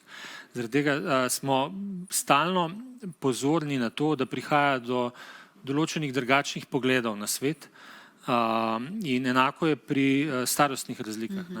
Ko govorimo ali o komunikaciji z mediji, ali o inovacijah, ali o načinu dela, o delu od doma in tako naprej, smo videli, da so razumevanja zelo različna in so prihajali inputi iz strani vodij, da enostavno določeni ne razumejo določenih ukrepov naših. In zaradi tega smo, ali niso mlajši razumeli, ali pa niso starejši razumeli, odvisno in enostavno je bil ta feedback, da imamo 620, kot sem omenil, nas je, smo toliko različni, toliko je različnih ljudi v tem kolektivu, da enostavno imamo pa skupen cilj in če želimo k temu skupnemu cilju iti, moramo izkoristiti znanje in izkušnje vsakega, vsako videnje, ampak moramo razumeti, da vsi delamo za isto stvar. Kljub temu, da mogoče delamo na različne načine, imamo različen pristop, delamo za isto stvar in je to preko vodij, ker še to stalno spodbujamo in imamo tudi v naših zavezah odprto komunikacijo. Feedback je naša neka osnovna kultura, se pravi, da redno delamo na dajanju in sprejemanju feedbacka in skozi ta odprt pogovor o tej odprti kulturi vodenja in delovanja pridemo do takih informacij. In še marsikakšnih drugih, ampak zdaj govorimo o teh. Ja, razumljivo. Marjana Lavrič-Šulman, morda vi nadaljujete spodbujanje, sistematično spodbujanje enakih možnosti. Nekaj, kar morda ni zakonsko obvezno, pa je seveda zaželeno ali pa, kot smo slišali že večkrat, koristno tudi lahko za podjetje. Ravno sem hotela reči, Ja, da no. v bistvu tle ni neke romantike v resnici silne, ampak da je toliko že bilo enih študij narejenih, da so pač podjetja, kjer so raznolikost vzeli za svojo, boljši rezultati, višja dodana vrednost, delnice so več vredne, kapitalski donos je višji. To bi mogli biti v resnici za vsakega dovolj, če razmišljamo po tej paradigmi. Ne. Zdaj sem pa jaz razmišljala o teh primerih dobre prakse še iz svojih časov future, pa se sprašujem, je bil en ukrep diskriminatoren ali ne, pa mi boste lahko pomagali. Jaz sem uvedla 1. september dodaten dan dopusta za vse tiste starše, ki so imeli prvošolčka. To je danes Zdaj se uzakonjen ampak dokument. zdaj se sprašujem, če je bilo to diskriminatorno do tistih, ki niso imeli prvošolčkov tisti dan. Mislim, mi smo vse nekako uravnovesili, tako da ne bo pomotil. Se mi zdi, da smo zelo pazili na to, da se ni kdo počutil prekrajšanega. No. Ampak to se je meni zdel nek način, kako ljudem olajšati življenje, ne da se vsi tam raztrgajo pa bezlamo okrog, ampak da pa spet najbrž mogoče tudi z moje strani to ni bila neka silna romantika, ampak osnovna predpostavka, da če so ljudje zadovoljni, bojo rajš hodili delati, bojo delali boljši in bo na koncu kot posledica več denarja ostalo za vse. Tako dosti banalno in mi gre na živce, da je tako banalno v resnici, ker če drugega ne bi mogel ta argument pri vsakem potegniti. No. Drugače pa na temo starizma, ki sta ga ravno omenila, pa moram reči, da to sem pa jaz imela kasnejši premik v to sfero kadrovske agencije in kadrovanja, kjer me je pa zabolel na načelni ravni, pa v resnici tudi na osebni, ker tudi nisem več 29 perpetually vsak leta, ne, da si praktično od 45 naprej si karierno truplo. To je grozljivo. Jaz sem imela take sjajne CV-je pred sabo in absolutno no-go, zato ker pač ni, to pa ne bo šlo. Pri tem, da so to ljudje, ki imajo neskončno veliko znanja, neskončno veliko modrosti, bistveno več časa, kot vsi starši majhnih otrok, ki hodimo na nastope, pa bulani so, pa ne enkrat. Skratka, z obema rokama bi jih mogel ujeti, izkoristiti tisto, kar imajo, prenesti mladim, en drugega, da se odločiti. In to je pač, eno je bil ta klik pri meni, ok, z mano je konc, drugo je pa, kako mi kot družba mečemo stran potencijale. Mislim, to je znanje, to je tista pravljica pšenica najlepši slovenski cvet. Kako že? Pšenica najlepši cvet. To je slovenska ljudska pravljica. Ne? Če poznate, če ne, preberite. Na obnove delala. Ampak to je pač, bom šla spet nazaj k brutalni ekonomski matematiki. Podjetja, ki najbolj inovirajo, in mi vemo, da podjetja, ki ne inovirajo, se bojo tudi počasi, ker se bojo sama od sebe ukinila. Ljudje so sposobni kreativnega, inovativnega razmišljanja, če so izzvani z različnostjo, če se srečajo modri, črni, zeleni, beli, karirasti, tako kot je Andraž rekel, se ne moramo sami sebe dolgočasiti, ker bomo skozi producirali iste stvari. In jaz sem zdaj spet začela en stavek, ne vem kako, kje je bila vejca, pa kako ga končam, no, ampak skratka, pri starizmu sem začela. Starizem, ja. To je pač najbolj brutalno, mimogrede pa, da je tu en predsodek proti samemu sebi, čez par let. A ne? Vsi bomo tam. Mogoče velja o tem razmišljati, dokler še nismo, pa vsak od nas ima možnost spreminjati svet. In dajmo izkoristiti to možnost, tudi če nimamo ne vem koliko milijonov sledilcev, imaš pa saj ne 3 ali pa 4, pa probimo tistim povedati tisto, kar mislimo, da je prav, ker bo tudi bolje. Zdaj, če smo spet na področju upravljanja podjetij, ker bo za poslovne rezultate boljše.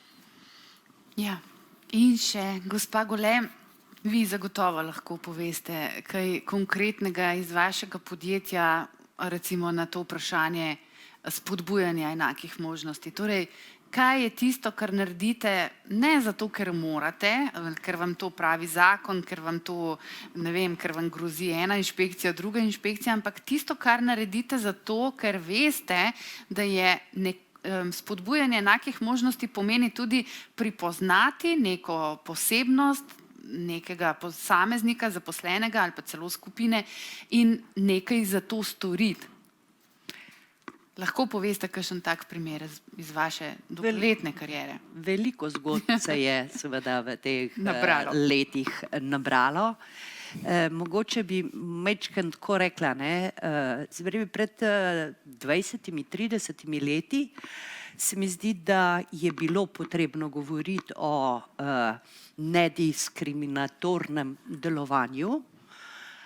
In recimo konkretno v Adrii Mobil moram reči, da ne vem, ali je bilo prav ali ne prav, meni se je zdelo prav, smo kar sprejeli odločitev, da bomo imeli najmanj 30% žensk v proizvodnji kot primer, ne? Ker so se pač moški vodje odločali, da bodo lažje delali z gospodi ali pa z istospolnimi osebami in se je izkazalo za odlično. Seveda v tej raznolikosti in sposobnosti pa je potrebno poiskati pravo mesto za vsakega pač zaposlenega ali zaposlenko. Danes se mi pa zdi, da je sicer pravilno, da opozarjamo, ampak na enakopravno obravnavanje vseh raznolikosti, ki jih imamo v družbi, in seveda ta raznolikost, kot je rekel Andraž, je res nujno potrebna. Vedno podpiram, da pravzaprav ta različnost nas krepi in nam daje moč. Hkrati pa pogrešam zavedanje, da je z upoštevanjem ali pa spoštovanjem različnih pravic, ki jih posameznik ima, da s temi pravicami gredo tudi obveznosti. In mislim, da je nujno povezovati, ja, drugačna sem, drugačen je nekdo, nekdo ima večja ali manjša znanja, ampak kot sama pravim, navsezadnje za nas je vratar ali vratarica na vhodu v podjetje ravno tako ključna kot moja vloga generalne direktorice, tako da skratka spoštujemo vse, vedeti pa mora tudi vsak, da z spoštovanjem do pravic različnosti je potrebno pridati tudi odgovornosti. In če tega ne bomo dodali, se bojim, da bomo šli samo v eno smer, jaz imam prav, jaz lahko, jaz moram dobiti, nihče pa, ali pa vse manj pa se pojavlja, jaz moram narediti, jaz sem zadovoljen, da sem to dobil, jaz prispevam k skupnim rezultatom. Uravnotežiti je potrebno te pravice in obveznosti in verjetno bo treba v tej smeri še veliko govoriti. Če dovolite samo pod vprašanje, če sem prav razumela, v bistvu ste uvedli neke vrste ženske oziroma spolne kvote, a ne? Ko ste rekli 30% žensk v proizvodnjo. To si predstavljam, da je bilo že kar pred časom. Zanimalo bi me, to je dostikrat tudi vprašanje, tudi za zagovornika načela enakosti, kako pravzaprav ljudi navdušiti nad spremembo, ki naj bi bila na koncu dobra za vse, kot smo že danes večkrat rekli. Recimo, kakšni so bili odzivi na ta vaš ukrep, recimo na to novost, da ste vi rekli 30% bo žensk, ker mi verjamemo, vodstvo verjame, da je to kaj prav, pošteno, pravično, boljše za nas. Vsak začetek ali pa vsaka sprememba je težka in zahteva svojo pot. Tako da v nekem trenutku je prav, da se reče in se pove jasno pravila. Ta pravila je pač potrebno spoštovati in v samem začetku je pač nekoliko manj navdušenja nad takšnimi odločitvami.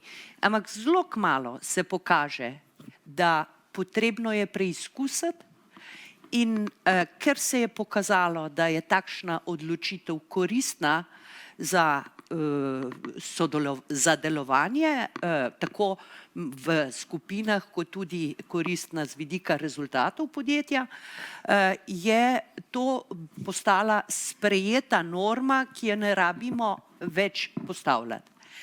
Ampak se je razvila, da rečem, kultura v podjetju, da ni pomembno govoriti o tem, ali ženska, ali moški, ali ne vem, slovensko ali angleško govoreč ali karkoli, ampak da je v kulturi podjetja to zavedanje, kako je potrebno od vsakega človeka dobiti največ, kar lahko da. Se pravi, mu priznati znanje, ki ga ima, ga postaviti pravega človeka na pravo mesto, kot pravimo, mu dati pravo priložnost in vsak, ki bo to priložnost imel, bo odličen. Tako da govorimo o nekem razvoju kulture v podjetju, ki se zgodi verjetno tudi, če ta različnost ali pa struktura zaposlenih med moškimi in ženskami obstaja. Hvala. No, zdaj bo pravzaprav vprašanje, ki bo dalo priložnost, da morda še bolj podrobno opišete kakšen primer, vaš primer ali pa primer od drugod, konkretnega ukrepa, s katerim recimo podjetje se odloči načrtno spodbujati, upravljati raznolikost. Zdaj, to so ponavadi prakse, ki so uvedene na ravni celotnega podjetja, potem pa bomo v naslednjem krogu prišli na te tako imenovane razumne ali pa primerne prilagoditve oziroma tiste ukrepe, ki ste jih pa morda uvedli, zato ker ste videli, tako kot ste že vi, gospod Žnidarič, omenil, videli ste potrebo po tem spodbujanju medgeneracijskega sodelovanja. Ampak zdaj govorimo o osebnih okoliščinah. Tako kot smo rekli, v zakonu o varstvu pred diskriminacijo je to tako postavljeno. Naprimer, pri upravljanju raznolikosti podjetje naredi nek ukrep za celoto, potem pa sledi še ta individualni nivo, kjer pa podjetje prepozna, recimo temu, specifične potrebe nekega zaposlenega zaradi njegovih ali njenih osebnih okoliščin, lahko je tudi že skupina zaposlenih, naprimer nepoznavanje slovenskega jezika, in kakšni so recimo bili taki ukrepi. Pa da ne bomo 2 krogov delali, vam dam malce več časa, pa lahko tudi povezano odgovorite. Se pravi, eno na ravni podjetja, upravljanje raznolikosti kot take in potem še tako na bolj posamični ravni. Kaj recimo lahko delite z javnostjo v smislu, da se je zadeva obnesla, ne glede na to, kako, s kakšnimi, bom rekla, analitskimi prejemi ste prišli do spoznanja, da to potrebujete. Pa bom začela pri vas, gospa Lavrič-Šulman, izvolite. Ne vem v bistvu, kaj ne zdaj še drugače izpostavim kot primere dobre prakse iz časov, ko sem jaz bila odgovorna za postavljanje nekih standardov, ali pa mogoče iz zdajšnjih časov, ko vidim pri drugih postavljanje dobrih praks. Zdi se mi, sam en korak bi spet šla nazaj, da smo mogoče, da moram tudi jaz sama sebe večkrat spomniti, tako, zakaj smo taki in zakaj imamo toliko veliko dela, ker malo pozabljamo, da vsi nosimo na svojih ramenih 2000 let plus ene katoliške dediščine, ki je zelo jasno vloge razdelila pa postavljala podrejene pa nadrejene vloge. Vse to se pozna v našem jeziku, kar naprej se moramo spomniti. Koliko žensk poznate, ki imajo na vizitki napisan direktor? Jaz vsaki rečem, da... Ampak to je nekaj, kar mi, ki se trudimo, spregledamo. Jaz priznam, da pri svojem jeziku suvereno uporabljam moško obliko in se moram zavestno popraviti. Pa ne vem, nekdo je že prej, mislim, da Andraž tudi omenil vlogo, ki jo mediji pri tem odigrajo. Kakšna je pa sploh zastopanost kogarkoli drugega, razen uspešnih moških? Ne bom zdaj šla niti na ženske ali pa na karkoli. Mislim, to je, ves čas si postavljamo ene in iste vzorce in se pol čudimo, da se ne presežemo. In brez teh pomoči na nivoju ukrepov, sem nekje brala, da leta 1939 lahko pričakujemo neko izenačenje po spolih vsaj. No. Do leta 1939 je še kar precej. Glede plačnih razlik. Plačnih razlik, pa tudi možnosti napredovanja za ženske. Mislim, da je bilo to v tem kontekstu. Kar celo jaz mogoče niti ne bi verjela, ker se mi zdi, da imamo zadnje čase spet eno ekskurzijo, nek tak neokonzervativizem, pa da smo spet čist drugje, kot smo nekoč že bili. Tako da jaz pozdravljam res vsako podjetje, ki ali iskreno ali pa iz potrebe potem, da postanejo bolj uspešni, razumejo, da je delovno okolje, v katerem se spodbuja starostne razlike, razlike po spolu, razlike po verski izpovedi, da je to delovno okolje tisto, ki bo ljudi bogatilo in ki bo delalo podjetja bolj uspešna. Mogoče zdaj ne morem citirati kakšne konkretne prakse, imate tle po mojem ljudi, ki so bolj vpeti, ampak vzgoja pa izobrazba, pa ne mislim tista izobrazba v šoli, ampak več, ko bereš, več veš. To, kar se mi o tem pogovarjamo, je vse podkrepljeno s podatki, to so statistike, to so ljudje, ki so se s tem ukvarjali. Sam želeti je treba te stvari odkriti, pa spoznati, pa potem prenašati v prakso. No. Tako da mogoče imamo zdaj za konkretne primere boljše sogovornike. Ne, sej vas bom še kasneje izvala. Ampak dobro, recimo, kaj bi vi, glede na to, da se ukvarjate z razvojem mladih talentov, zagonskimi podjetji, kaj recimo rečete enemu mlademu človeku, ki se pač loti nekega posla, ustanovi zagonsko podjetje, kaj mu rečete glede recimo teh vprašanj, kako upravljati raznolikost? Kaj bi bil recimo tak osnovni napotek za ston danes? Ja, absolutno, da različnost bogati. Jaz sem zdaj zelo vpeta en vrhunski, se mi zdi, slovenski start-up, kjer jih je veselje gledati, ker so 3 inženirke pa 2 inženirja, pa jim je samo po sebi umevno, da funkcionirajo popolnoma enako, samo po sebi umevno jim je, da sodelujejo z 3 bistveno starejšimi ljudmi tudi v podjetju, ker točno razumejo, kaj nekdo ima in česa kdo nima. In pač njih bom vedno, plus to, da je še mogoče ustanoviteljica ženska, se sam še češnja na smetani, no. Ampak meni je to en tak primer res lepe prakse. No. Kako je brez nekega silnega, brez nekih silnih intervencij, mogoče tako, kot ste vi že tudi 15krat danes povedali, da pravzaprav, če se potrudiš... Ne, v redu. Ne, zato ker moramo, ker moramo. Repetition is the mother of all wisdom. Skratka, en napotek je ta, da že samo možnost učenja je bistveno višja, če si obdan z različnimi ljudmi. Od istomislečih se težko kaj naučiš. Drugo je pa tudi, da s tem razne svoje strahove lahko prebrodimo oziroma preskočimo. Ker razlog za mnoge predsodke je ravno ta, da se nečesa bojimo, ker ne poznamo. In zdaj je v ta isti ekipi tudi ena študentka v Sloveniji iz Maroka, ki prihaja vsak dan z ruto.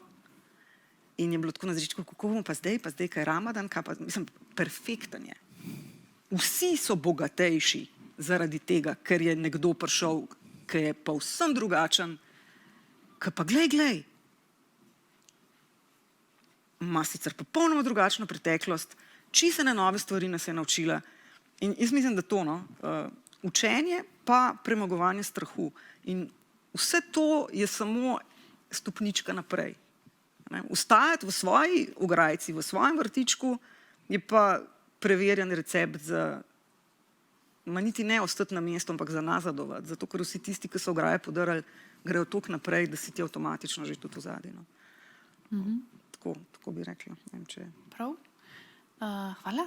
Gospod Žnidarič, torej najprej morajo biti še kakšni dodatni ukrepi, zelo smo radovedni, tudi moram reči pri zagovorniku načela enakosti, radi slišimo, kaj se dogaja na ravni prakse, ker nam je to relativno težko dostopno, no bom rekla.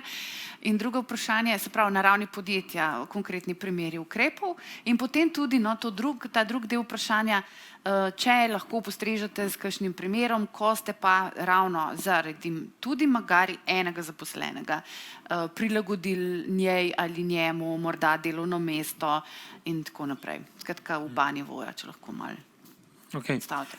Mogoče prvo, če govorimo o dveh stvareh. Prvo, ena stvar, govoril sem prej, da se v bistvu zelo malo ukvarjamo s to raznolikostjo, ker je samo po sebi umevno, pa mogoče dva konkretna primera, zakaj recimo nimamo možnosti zlorab tega, ne? Ker glede na to, da je 620 ljudi, nikoli, težko je reči za vsakega, vsak je odprte glave in tako naprej.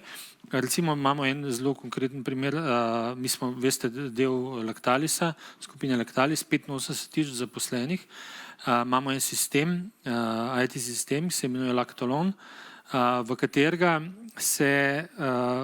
se ocenjuje in v katerem se daje in prejema feedbacke za management v celotni skupini. V Ljubljanskih mlekarnah je to okrog 110 ljudi. In tam so podatki, ki so jasno vidni vsem nadrejenim v skupini, pa HR-u, in se nikoli ne gleda, ne vem, ime in priimek, ker je težko diferencirati glede na spol, ampak se karakteristike, imamo točne kriterije, po katerih se ocenjuje, kompetence, izkušnje, rezultati in tako naprej. In vsak zaposleni tam daje tudi lahko feedback, se pravi, in na osnovi tega se potem in daje nagrade letne in take zadeve. Se pravi, preprečimo z objektivizacijo, preprečimo možnost diskriminacije. Enako je pri vseh ostalih zaposlenih, ker imamo zelo v bistvu vse na variabilni plači, kjer spodbujamo razne, odvisno od prioritet, se pravi razne ali produktivnost ali tako naprej, kompetence.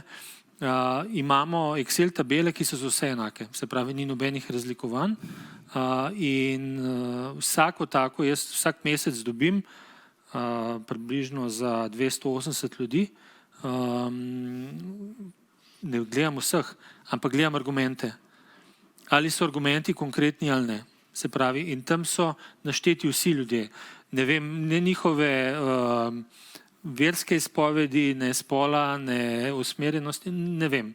Gledam, če je argument dober, je to odobreno, saj moram reči, da redko kdaj zavrnem. Ne?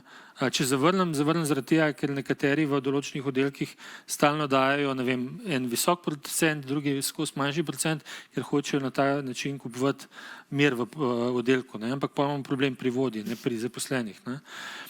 To so taki primeri objektivizacije, ki enostavno preprečujejo možnost zlorab.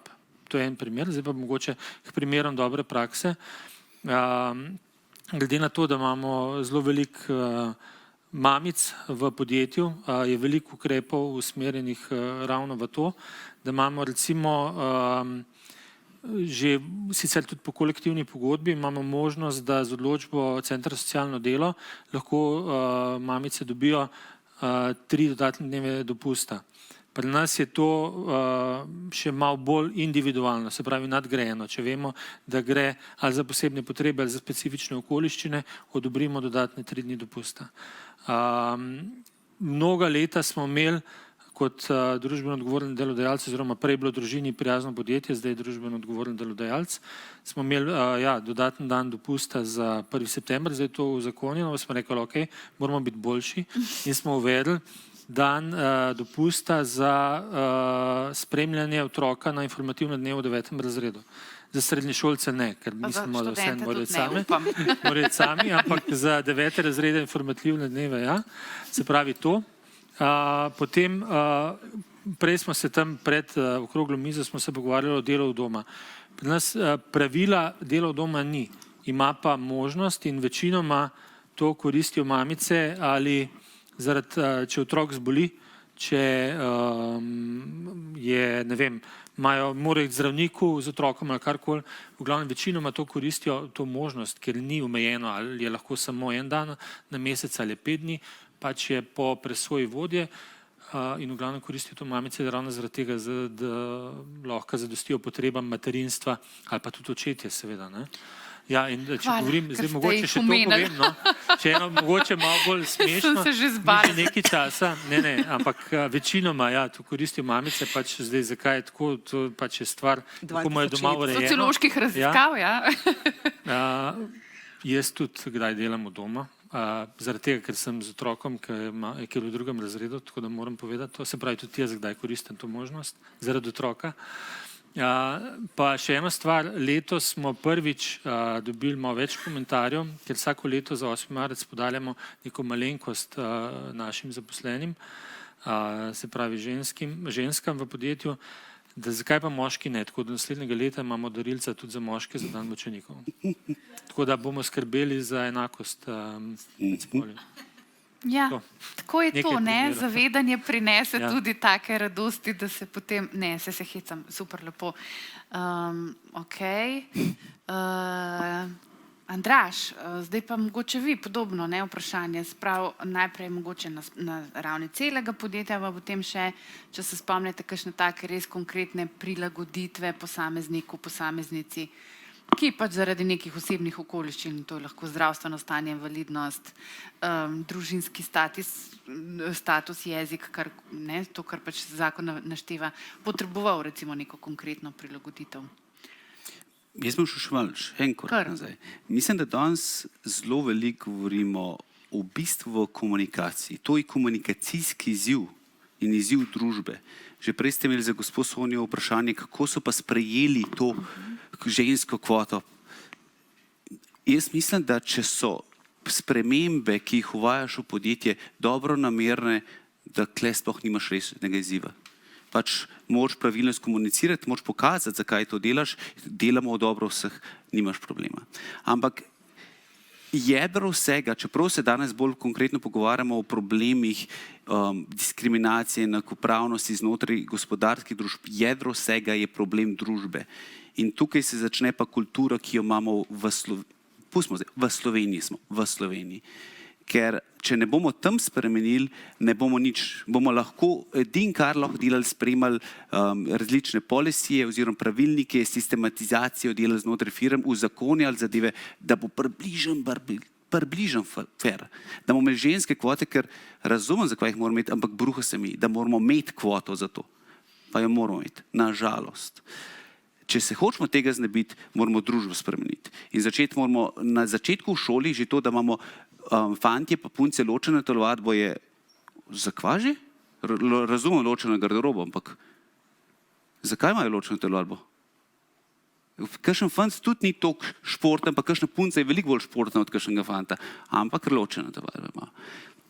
In gremo naprej in če gremo v odrasle odnose, mi smo imeli kejse že, ko smo imeli naročnika v agenciji, ki je bil, pa je bilo, hvala Bogu, večina teh kejsov že par let nazaj, moški spol, srednje veliko ali pa majhno podjetje in pride na sestank naša zelo visoko pozicionirana pač oseba ženskega spola, ne bom govoril z moškega mi pošljete. Odpustili smo klienta seveda. Ampak tega mi ne bomo z menim pravilimi, ker to je pa medgospodarske zdaj odnose. Ne bomo rešili tega. In to je tudi gospa Sonja že povedala, kako je bilo, kaj je šla na sestanke. Pač to je sprememba v družbi. Zato govorim, mi se moramo začeti veliko bolj pogovarjati, kako bomo komunikacijsko v družbi to začeli naslavljati. Zdaj pa na firmo. Konkretne primere. Kar mi delamo, izhaja pa iz te družbe. Pač družba resno sprejema drugačnost ali ne? Pustimo tam živi. Kar mi naredimo, kar smo mi zelo ugotovili, je, da smo v firmi, pa mi smo majhna firma, tle so večje firme, ampak se res zaupamo, se res poznamo, a smo res odkriti do drugega. In mi smo začeli sistematično graditi na temu, da se razbijajo te barijere med nami in gradi zaupanje. Eno od takih ful dobrih praks je, da vsak, mislim, zdaj imamo tako približno enkrat na mesec, ker tudi malo rotiramo, ta starejši, ki so nam prišli, imamo ko se temu reče v slovenčini, fireside, ob kaminu, pogovor ob kaminu, čeprav nimam kamina, pa damo na ekran kamin. Simboličen kamin, kjer je eden vodi pogovor, ampak je praktično dialog z nekom, ki je na nov firme, ni nujno, da je nov, lahko so tudi stare, ko smo rekli, da pivotiramo nekako. O njegovi življenjski zgodbi, pa ne, kaj v firmi delaš to, kdo si ti, zato da se začnejo razbijati te zidove med nami in da se bolj kot oseba spoznamo. In to nadgrajujemo, ogromno imamo sistematičnih delavnic, ali to za celo firmo, ali so za to manjše skupine in potem kasneje tudi 1 na 1, kjer hočemo ustvariti dejansko razbitun, the lack of trust, pomanjkanje zaupanja med sabo, ker se jaz kot direktor znam ali pa upam povedati, danes se pa ne počutim dobro. In upam postati ranljiv in vem, da mi nihče to ne bo izkoristil. Do tega hočemo prejeti in na eni stopni smo že prišli. Ker šele ko sem jaz med mojimi kolegi v tej fazi, da jaz lahko največje strahove jim zaupam in vem, da nikoli ne bo to nihče izkoristil v slabo proti meni, potem gremo na naslednjo stopnjo, ko pa začnemo kreirati nekaj novega. Ko pride do konstruktivnih konfliktov, ne unih konfliktov brezveznih, ampak jaz imam drugačno mnenje kot pa vi. In vsak od nas, ker smo si drugačni, ima drugačno mnenje. Ampak dajmo kle najdeti, kaj pa lahko iz tega drugačnega mnenja naredimo. Če sem pa jaz, ne zaupam si med sabo, pa jaz niti nam upam povedati, da imam drugačno mnenje. Se pravi, ta diversity je brez veze, ker sem tiho. Tako da to nam je v zadnjih 2 letih spremenili kulturo v firmi ful na boljše. Ker imamo to zaupanje, ker gradimo na zaupanju, ker pač moja vrata so vedno odprte in verjamete, pridejo not tudi takimi, ki pred 3 leti bi jaz rekel, seriously. In jih poslušaš in se z njimi pogovarjaš. Z vsakim. A pridejo vsi, nekateri so bolj odprti, nekateri še zmer malo niso navajeni tega, to je drugo. Ampak primer iz tega prihaja, ena naša sodelavka je lansko leto imela diagnozo, je dobila diagnozo ene malo bolj hude bolezni in je to povedala, meni, ne vem, če sem razlagala, pač par jim povedala in izgledala v redu, ampak pol čez par mesecev sem jaz ugotovil, ali pa par mesec, 2, you're not okay. In sem imela odkrit pogovor in pač je dejansko povedala, da je na psiho udaril. Mislim, dajo mori doma. It's not job, it's private life. In smo dejansko uvedali, to je pa ta individualni pristop, ki ga moraš imeti. Lej, kle imaš psihologa, pejt k njemu, da jo je pelal čez to naprej. In ji ful pomagal na koncu. Spomnim, medtem ko ste to govorili, se pravi, v vašem podjetju tako nekako ste očitno se odločili, da boste sistematično zgradili to kulturo zaupanja. Ne? Ja. Človek se mora varno počutiti zato, da lahko zaupa in da potem odprto spregovori.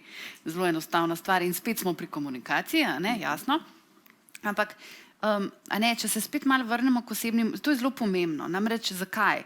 Zaradi tega, ker je tako, pri skupinah s posameznimi osebnimi okoliščinami imate seveda skupine ljudi s takimi osebnimi okoliščinami, da so vidne navzven, da ne razlagam, pač ne vem, ljudje, ki so gibalno ovirani, ljudje z druge barve kože, ampak potem so pa seveda tudi recimo tipično primer zdravstvena stanja ali pa tudi kaj drugega, ko pa moraš pravzaprav sam povedati nekomu, da neko prilagoditev potrebuješ, ker pač nisi v redu ali pa ker si drugačen.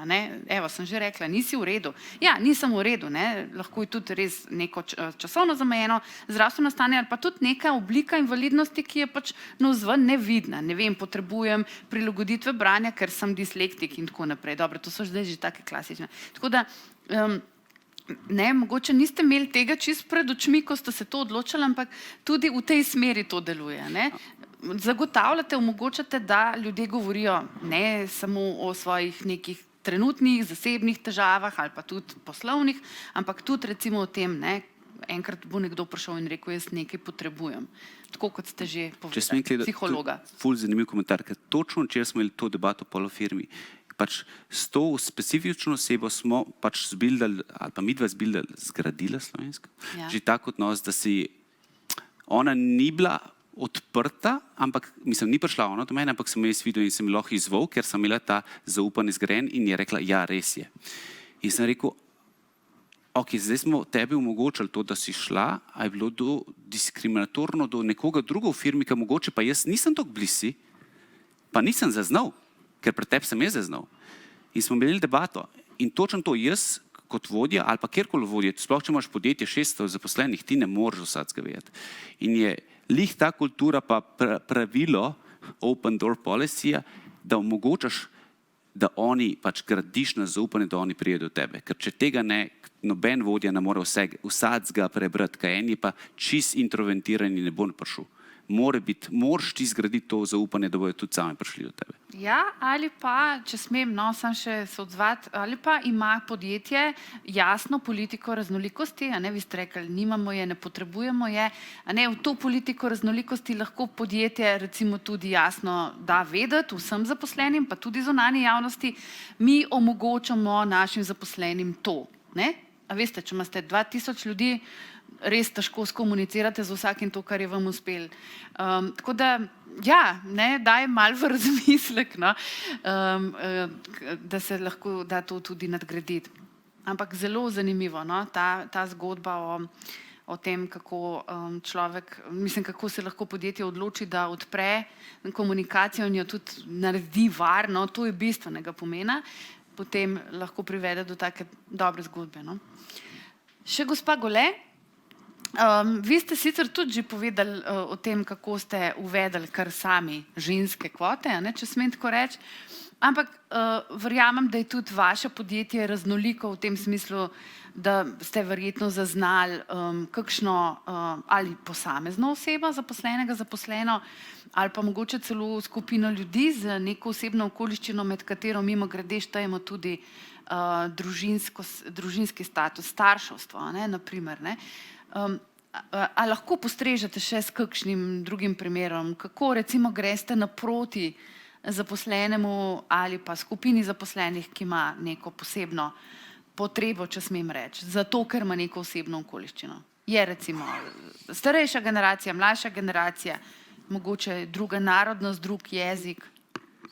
Ogromno zgodb, ne? Kot sem že prej rekla, se razvija skozi leta in pri 1300 zaposlenih si lahko verjetno predstavljamo, da je raznolikosti izredno veliko, ne? Raznolikost v izobrazbi, v odprtosti ali neodprtosti, kar je velikokrat tudi tukaj problem, kot ste Andraž rekel, kako prepoznati potrebo raznolikosti ali pa skratka potrebo posameznika do potem samih delovnih pogojev in delovnih sposobnosti, do pripravljenosti osvajanja novih znanj, do invalidnosti, ki je tudi veliko, do urejanja družinskih razmerij, urejanja ali pa predvsem zaznavanja potreb, ki so povezane z družino, in to skozi tudi projekt Družini prijazno podjetje poskušamo uravnavati in iskati tiste odločitve, ki omogočajo boljše urejanje družinskega življenja posameznikov in pa seveda posledično tudi boljše delo v službi, ker kot je bilo že rečeno, ne, pravimo, družina ali pa delo in družina se ne sme prepletati, ampak to popolnoma nič res ne drži. Če imaš urejene razmere doma, potem si tudi zavzet zaposlenec, in obratno, če imaš dobre delovne pogoje v službi, greš z veseljem v službo in z veseljem domov in prineseš radost v družino. Nikoli ni vse vedno prav, dnevi so sončni, deževni, ampak načelo pa zagotovo drži, da je potrebno pač usklajevati privatno in družinsko življenje in tako se tudi v Adrii trudimo vsakokrat znova. Kot sem že prej rekla, pomembna je najprej ustvarjanje kulture. Kulture v podjetju, da je različnost kvaliteta in da je različnost tisto, kar bogati nas same kot posameznike in celotno podjetje. Boljše rezultate, seveda ti se pa potem odražajo tudi v ustreznem nagrajevanju in verjamem, da je z tega vidika krog zaključen.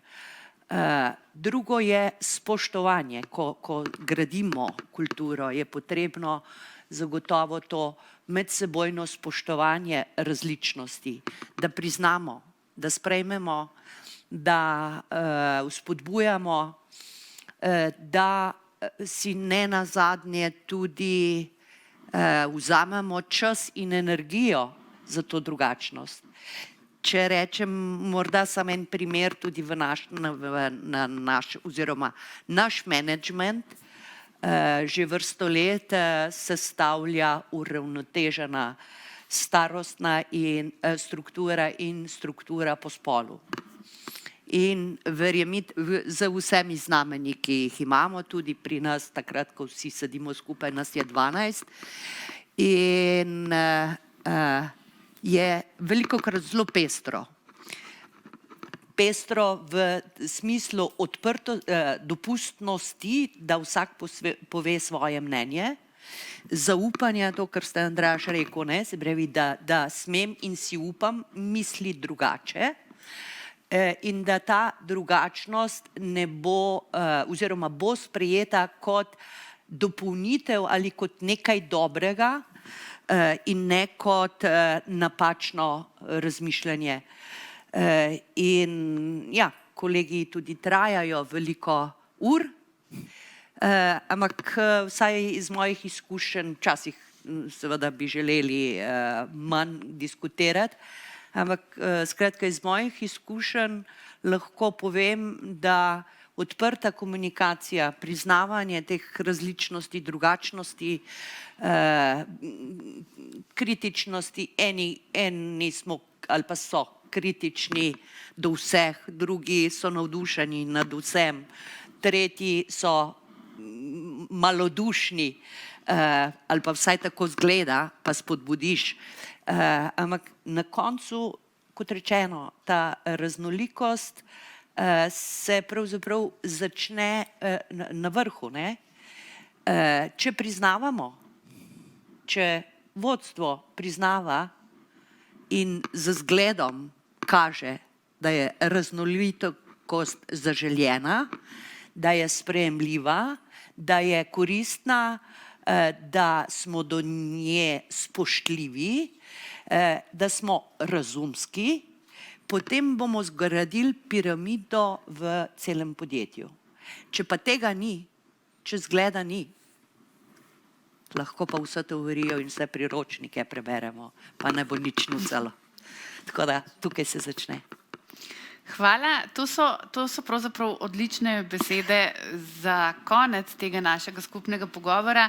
Jaz bi samo mogoče nekako dodala, da pravzaprav ta logika, ki ste jo zdaj opisali, vodenje z zgledom, ne bom rekla, vi ste rekli, vodstvo nekak je zgled, ampak vodenje z zgledom, ne nujno vedno prepričevanje, ampak pokazati na konkretnih primerih, kako neke prakse delujejo in so dobre za vse, bi lahko pravzaprav razširili tudi na družbo. Andraž, rekli ste prej, mislim, da se vsi strinjamo, ja, to potrebujemo v celotni družbi, razbijati predsodke, stereotipe, ampak tudi na ta način se mi zdi, da je najbolj prav in ta dogodek danes je tudi seveda v tej luči in hvala, ker nam pomagate ozaveščati in delati te korake naprej, ker seveda zagovornik kot državna institucija, samostojni državni organ je tisti, ki pač nekako poskuša na različnih segmentih družbe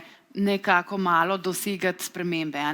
In evo, skupaj z delodajalci lahko nekaj temu pridodamo.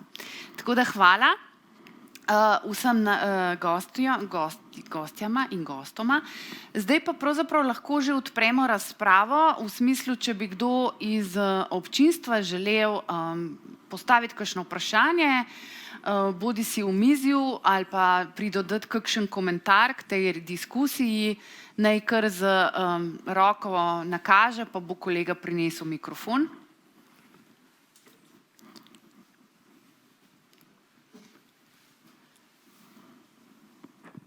Hvala lepa, Nataša Arko, Boc Institut. Jaz bi pa malo izpostavila, pa malo bom hudomušna, no, ker smo malo že tudi bili tekom tega dogodka.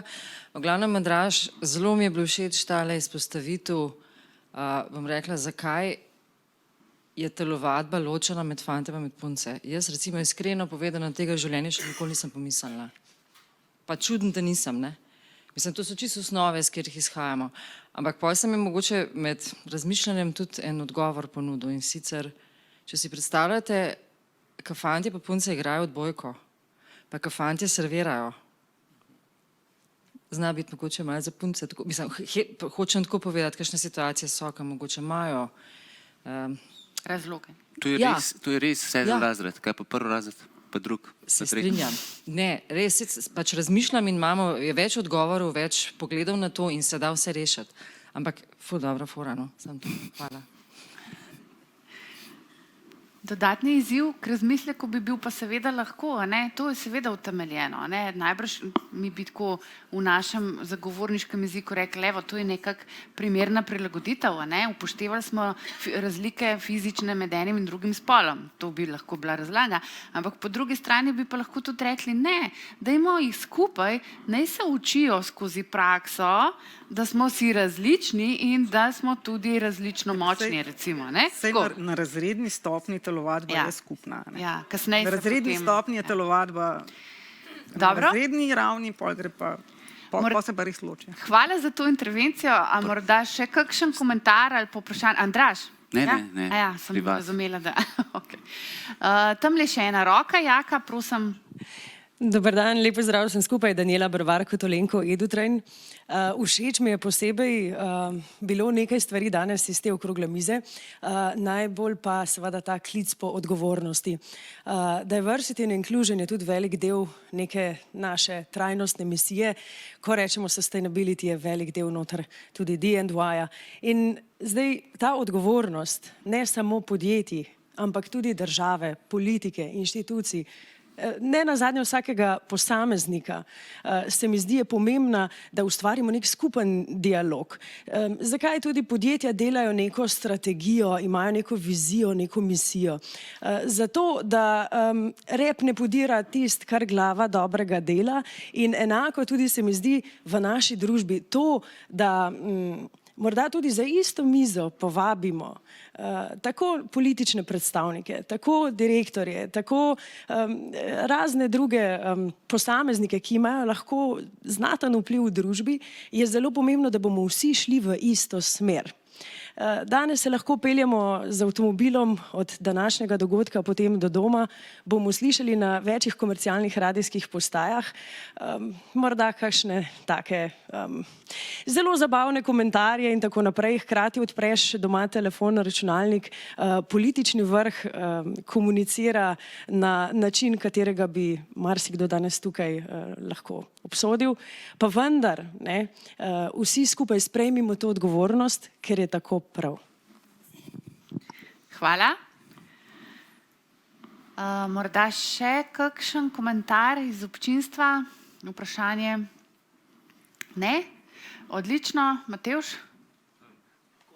Sam Jaka, mikrofon? En mikrofon. Aja, se imaš ti. En mikrofon že imam, dela. Prej sem zasledil, pa mislim, da ste vsaj 3 od 4 ste se v enem trenutku med vrsticami vprašali, smo naredili nekaj v podjetju, nekaj dobrega, ampak nismo sigurni, če je mogoče bilo prav ali bila mogoče diskriminacija, nekaj v tem smislu. Vsaj 3 mislim, da ste to omenili. In je pač to kar pomembno vprašanje. Ko mislimo na diskriminacijo, ponovadi vidimo neko slabše obravnavanje nekoga, neupravičeno slabše, ampak tudi boljše obravnavanje nekoga, ki ni upravičeno, lahko privede do diskriminacije. Meni je to vprašanje pomembno. Mislim, da ste prej rekli spolne kvote, ne vem, če je bilo prav, kaj pa ostali, kaj pa moški, ali pa prej se nismo vredo razumeli glede dodatnih dni dopusta za matere, v resnici za vse starše, ker bi na ta način lahko izključili očete, ki prav tako skrbijo za otroke. Se pravi, to je pomembno vprašanje in o tem tudi pišemo v priročniku, da tudi, ko poskušamo nekaj dobrega za nekoga narediti, da se vprašamo, če to delamo na prav način. In tudi nudimo neke možnosti razmisleka skozi nek test sorazmernosti mi rečemo, da se vprašamo, ali je cilj pravi, ali so sredstva prava za dosego tega cilja, ali je mogoče prekomeren ukrep ali ne, in kako vpliva na mogoče kakšne druge pravice teh ljudi, predvsem pa kako vpliva na vse ostale, ki tega ukrepa niso deležni. No, to sem vmes med vrsticami zaznal. Ok, hvala Matevž. Andraž? Ja? Malo smo se tega dotaknili, ja, pač v našem konkretnem primeru, ali pa bom rekel, jaz mislim, da obstaja velika razlika, mogoče zdaj čisto narobe gledam, ampak med velikimi podjetji in med majhnimi podjetji. V velikih podjetjih mislim, da so tudi zaposleni že navajeni, da delajo v enem sistemu. Sem tam v boksu, le vem, ki je. Mala podjetja mi živimo od agilnosti in smo navajeni agilnosti in hočemo in spodbujamo agilnost. In ko pride do situacij, ko smo pa zakonsko omejeni, si pa omejen.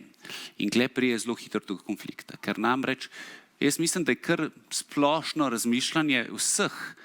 V malem podjetju se da vse zmeniti. Zaposleni, vse smo vse zmenili. Ne smemo se. In mi smo imeli kaj se, zato sem prej omenil, kaj vir lahko diskriminacije. Ker reče, en pride, jaz bi pa tole. Pa jaz mu najrej bi mu dal, ali pa bi ji dal dodatek, something, nekaj karkoli, bonus, vse ni važno. Ne smeš mu dati, ker je diskriminatorno. Ampak to razložiti zaposlenemu, to je pa druga zgodba. In klej, hvala Bogu imamo take dogodke, ker je treba vse, ne samo zdaj management, ker temelji vse na managementu, lead with example, I agree, ampak tudi na koncu je lahko zaposleni zelo žaljen, zakaj tega ni dobil, kljub temu, da, mislim, če bi jaz to naredil, bi bil pa diskriminatoren do ostalih. In to je velik problem, ki se ga tudi premalo zavedamo vsi, ali pa zaveda cela družba. Ok, jaz vidim, da je še volja za pogovor, ki bo mogoč potem, ko bomo ta uradni del zaključili. Hvala za enkrat. Jaz bi v bistvu za sklepno besedo prosila Miho Lobnika. Ja. Tako, najlepša hvala vsem, ki ste danes sodelovali na tem pogovoru in vsem, ki ste ta dogodek pripravili, Združenju Menedžer, Petri Jovančič in ekipi, Jeleni Aleksič, vodji sistemskega oddelka pri Zagovorniku, ki je pripravila, in Matevžu Kokolu, ključnemu avtorju priročnika. Skupaj s sodelavci in sodelavkami Zagovornika smo vsi vam hvaležni, da ste imeli pogum za to, da ste sprejeli našo povabilo, da se o tej tematiki takole pogovarjamo. In čeprav smo to slišali, bi ponovil nekaj ključnih misli, ki so med vašim pogovorom pravzaprav pogledale. Namreč o raznolikosti ste govorili.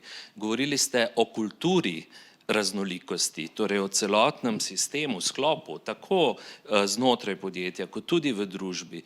Govorili ste o sodelovanju kot ključnemu načinu, kako živeti z raznolikostjo in pogumu, ki je za to potreben, da se soočimo z neznanim, o komuniciranju, tako znotraj, med sodelavkami in sodelavci, kot tudi z ostalo javnostjo, o nujnem spoštovanju, tako do znanega, kot tudi do neznanega, in zaupanju, tako znanim, kot tudi neznanim, ki nas med delom in življenjem obkrožajo, ter zelo pomembna beseda odgovornosti, tako za se, kot tudi za druge. O tem, da je ta koncept raznolikosti seveda znosen in možen, če sprejemamo odgovornost do spoštovanja drugačnih drugih. Ne le, če seveda opozarjamo samo nase, na svoje potrebe in na svoje pravice.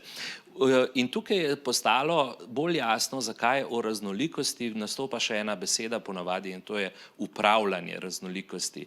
Namreč ta proces se ne zgodi spontano in sam od sebe, mogoče zaradi kakšnih avantgardnih posameznic in posameznikov seveda, ampak je proces. In vi, ki kot menedžerji vodite procese v svojih podjetjih, ste tisti, ki tudi skrbite, da ta proces tako ali drugače poteka, bodisi z vaše strani ali od drugih, torej ne pride sama od sebe. In s tem zaključujem dogodek in sem vam vsem hvaležen, namreč zakon nam je pred 6 leti v Sloveniji dal eno osnovo, dal nam je ključne pravne pojme, smo na nivoju Evropske unije, Ampak tisto, kar je zares pripelje do rezultata, niso globe, niso sankcije, niso prepovedi, niso deklaracije, je proces in danes smo bili vsi skupaj del tega procesa. Hvala lepa vsem. Hvala.